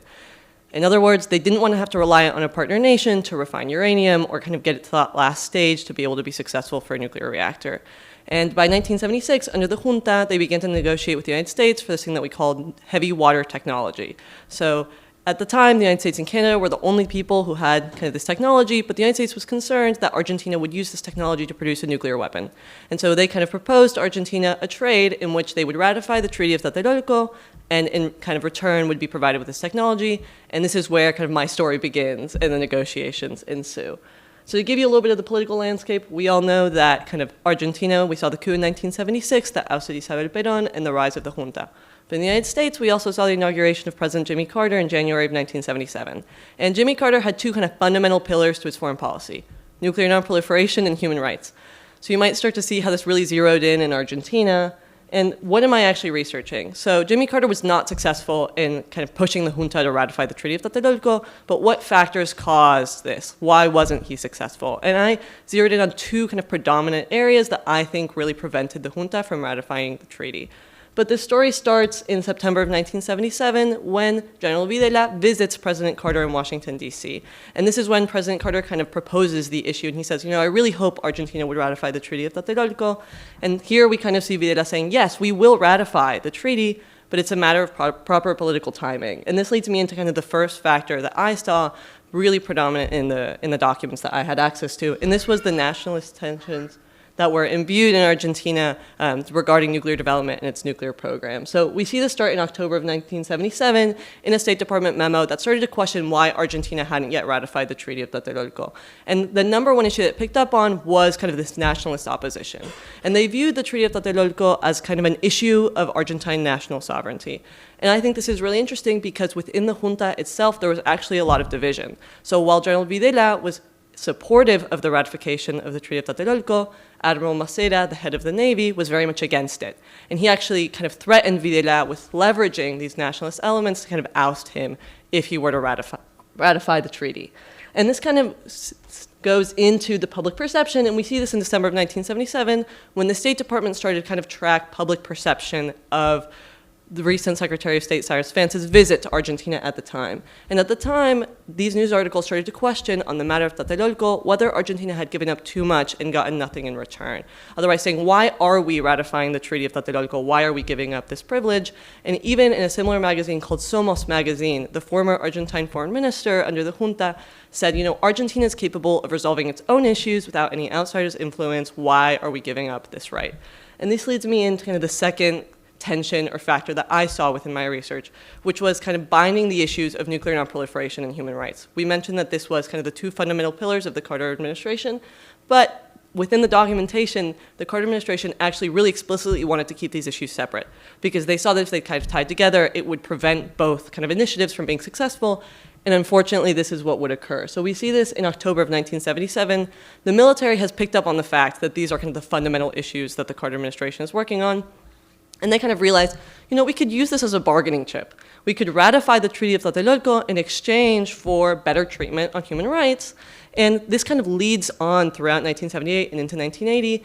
But I want to clarify, there is no documentation that I can find where the US government kind of agreed to this exchange. And this kind of was alluded to by the Argentines throughout my research, but kind of when I started, I actually perceived this as like a formal agreement. I cannot find a place where that is kind of truly documented, but it actually leads to a lot of miscommunication. So we see this in August of 1978, where diplomats visited the Comisión Nuclear themselves to kind of talk to officials on why Argentina hadn't yet ratified. And we see these issues formally binded together when they start to say that they have concerns over the United States tightening the screws on the human rights question, even threatening that it could impair kind of nuclear cooperation. And we see this formally kind of reintroduce the bargaining chip. They say, we've lived up to our end of the commitment by promising to ratify the Treaty of Tlatelolco. Why haven't you kind of eased up on the human rights question? And we see this really take shape in September of 1978, when then Vice President Mondelez was going to visit General Videla in Rome. And the briefing memorandum that he was provided had actually shown that the State Department tried to verify whether Argentina had deposited its instruments of ratification as it had promised to do, and kind of showed that they in fact hadn't done so, and began to question whether this delay was in fact over kind of increasing pressures on human rights as the situation deteriorated in Argentina. And by 1980, this became kind of abundantly clear as the Argentine government initiated negotiations with the Soviets to procure enriched uranium from them to continue running their nuclear reactors. And at that point, the State Department kind of realized that kind of influencing the junta to sign the treaty, ratify the Treaty of Tlatelolco was no longer likely. And this was probably a symbolic display of Buenos Aires' irritation and anger with the United States over its increasing pressures on the human rights front. But what does this really mean? So I think there's two ways to look at this. Nuclear nonproliferation-wise, it's super interesting to understand how nationalism is embedded within nuclear development. It was very unlikely that Argentina would develop a nuclear weapon, but it was more the same symbolic capability that they could. And the junta didn't want to give that up. And that kind of leads into what the junta saw as a kind of a symbolic show of autonomy and legitimacy. They didn't want to seem like they were bending the American will, and it demonstrates a really strong internal dispute over the relations that the junta at the time should have had with the United States. But kind of in my further research, I'd really like to look into the Argentine perspective directly, look into Argentine archives and understand public perception of the Treaty of Tlatelolco.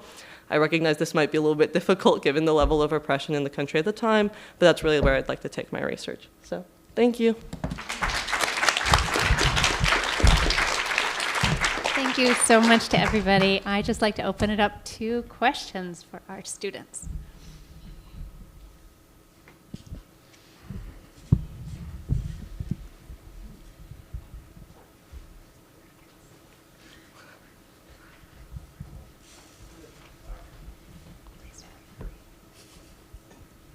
Okay. Am I up? I'm up. I loved your presentations. Those are great. And I'm so excited to see that you guys are using these documents. So awesome. I'm really curious about, and this may be a quick one for each of you, like how you picked your topics. Because they all are completely fascinating and not really directly on the records. Although interestingly, I did have like for the future of this project, I had 2 of your topics on my list of like for things to study. So I'm really interested in how you decided to pick what you did.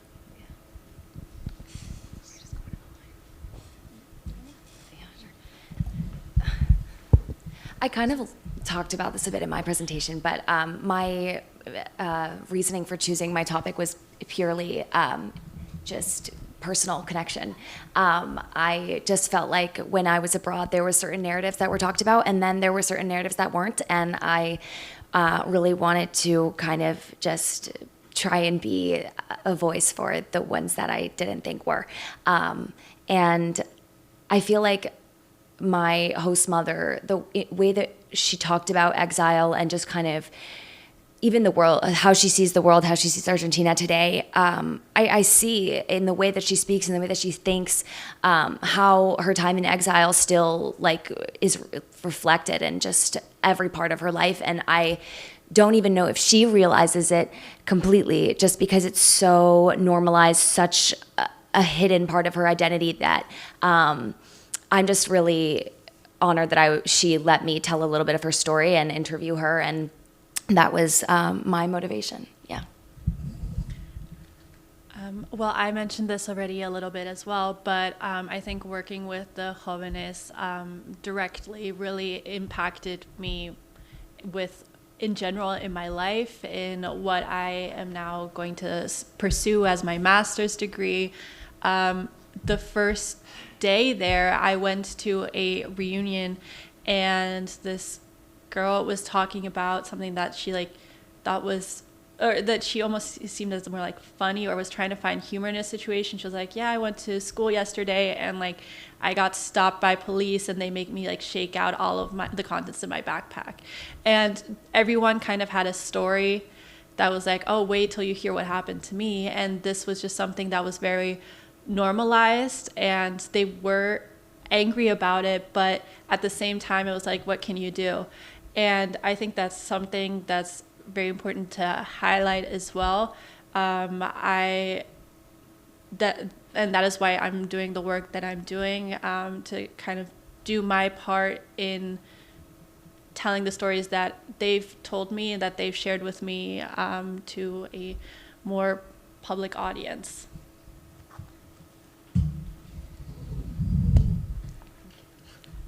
So one of the things that makes the Santa Cruz kidnapping case so famous and like such a famous example of the brutality of the military regime is the fact that among the 14 victims were 2 French nuns. And so it's a really great starting point to talk about how international actors responded to what was happening in Argentina. And it's also a case that pops up again and again when you're considering the response to the dictatorship even after it ends. France, I mentioned this, but France begins to prosecute Astis in the 1980s. That prompts a wave of prosecutions for other citizens, German citizens, Swedish citizens that were also victims of the dictatorship. And my presentation actually ends, the final artifact is the picture of Macron on his visit to Argentina just last year. He's visiting the Santa Cruz Church. So it continues to be a very important and resonant moment in French-Argentine relations.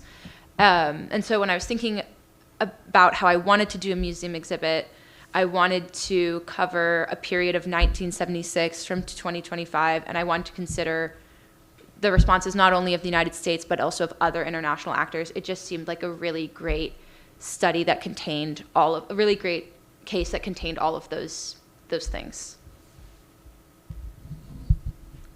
On my end, I mentioned I'm originally from Argentina, but a lot of my background throughout undergrad has been focused on kind of nuclear nonproliferation, arms control. So my time in Mexico City with the secretariat that upholds the Treaty of Tlatelolco, part of it was actually organizing their archive. And there I had a lot of documents that were just laying around about Argentina and their accession to the treaty. And so that really got me interested. And, personally as an Argentinian, I'm incredibly proud that my country is a part of the world's first nuclear weapon-free zone and that they kind of were a part of that effort. And so I really wanted to understand more about kind of this period, 1976 to 1980. Even though Argentina did not formally ratify the treaty during this period, I do think there is still a legitimate history that existed during that time of the people of Argentina deciding whether or not they wanted to give up the right to produce a nuclear weapon. Why should they? And so it was really interesting for me to kind of get to look into that and understand, how the junta kind of manipulated this issue, but also how it played into public perception through news articles. So that was really kind of my motivation. I'll just add that we're in sort of a different era now where up to this point we've been working very, very closely with Carlos Osorio for very specific purposes, often for legal cases. Or publications, and so it had a very tight focus. And this is the first time we've been open to just, anything students are interested in. So we've got a lot of inventive things underway. So it's been really fun.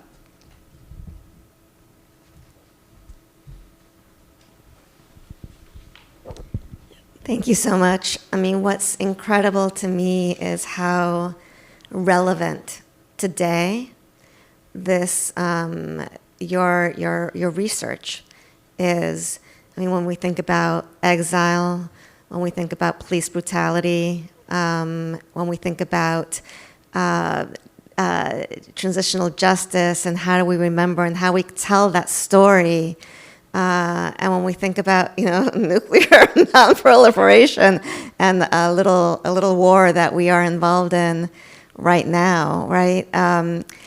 I think that I'm just really amazed at how diving deep into something can help you understand, again, that nuance and those gray areas, and hopefully build a better outcome as a result. So just thank you. This has been absolutely fascinating. And the other thing is the continuity, right? I mean, the past is always present. And I kept on thinking about that as you were talking about the various situations that you're describing, that I wish we could say that this is all in the past.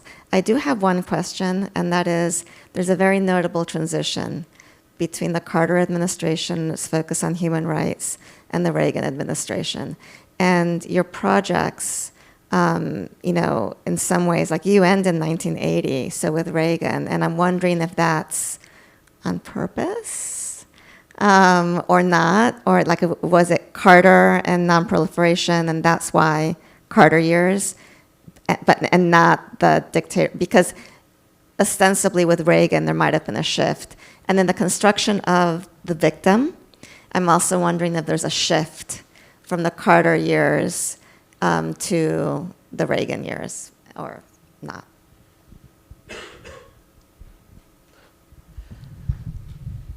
I think what's really interesting is when you look at the history of the Treaty of Tlatelolco, one of the protocols that the United States is party to was ratified under President Reagan. So he did still have kind of an important role in arms control and nuclear nonproliferation, and took a very large step for the United States in kind of its relation to the nuclear weapon-free zone. By the time Ronald Reagan came into office, 1980, as I mentioned, Argentina was super, super angry that the United States had not only not provided heavy water technology to the Argentinians, but also kind of increased all this pressure on the human rights situation. And so by the time I think he came into office, the idea of Argentina ratifying the Treaty of Tlatelolco throughout the junta was entirely abandoned. So my reasoning for ending in 1980 was mostly kind of that point where I realized, after this juncture, the documents that I was looking at, kind of, they ceased to exist. While during the Carter years, almost every document that related to kind of Argentina and its foreign policy apparatus mentioned the Treaty of Tlatelolco, which I know made nerdy me super happy when I first looked at the documents. But kind of after 1980, that really trickled off just because I think the Reagan administration, upon entering office, also picked up on the fact that kind of pushing Argentina to do this wouldn't be successful. But I do think kind of what I perceived was the Reagan administration trying to ratify these protocols in order to maybe push the junta to see kind of the give and take of nuclear nonproliferation. The United States had agreed to the protocols. Unfortunately, that was not successful. But yeah. I guess for me, I kind of tried to divide it up into 3 different chunks, but honestly, it was all over the place. I think that in the very beginning, it was categorical, and near the end, and I think that it's really hard to answer the question because I feel like who is a victim in Argentina, who was a victim, who is a victim of the last military dictatorships and the ones prior is something evolving. And I just feel like you can never really, I just feel like the way that the United States portrayed victims is one thing, and then the way that now they are still feeling the effects is so big and so nuanced that I can't trace a exact timeline and way of events because it's just constantly evolving, and that was the best way that I could answer it.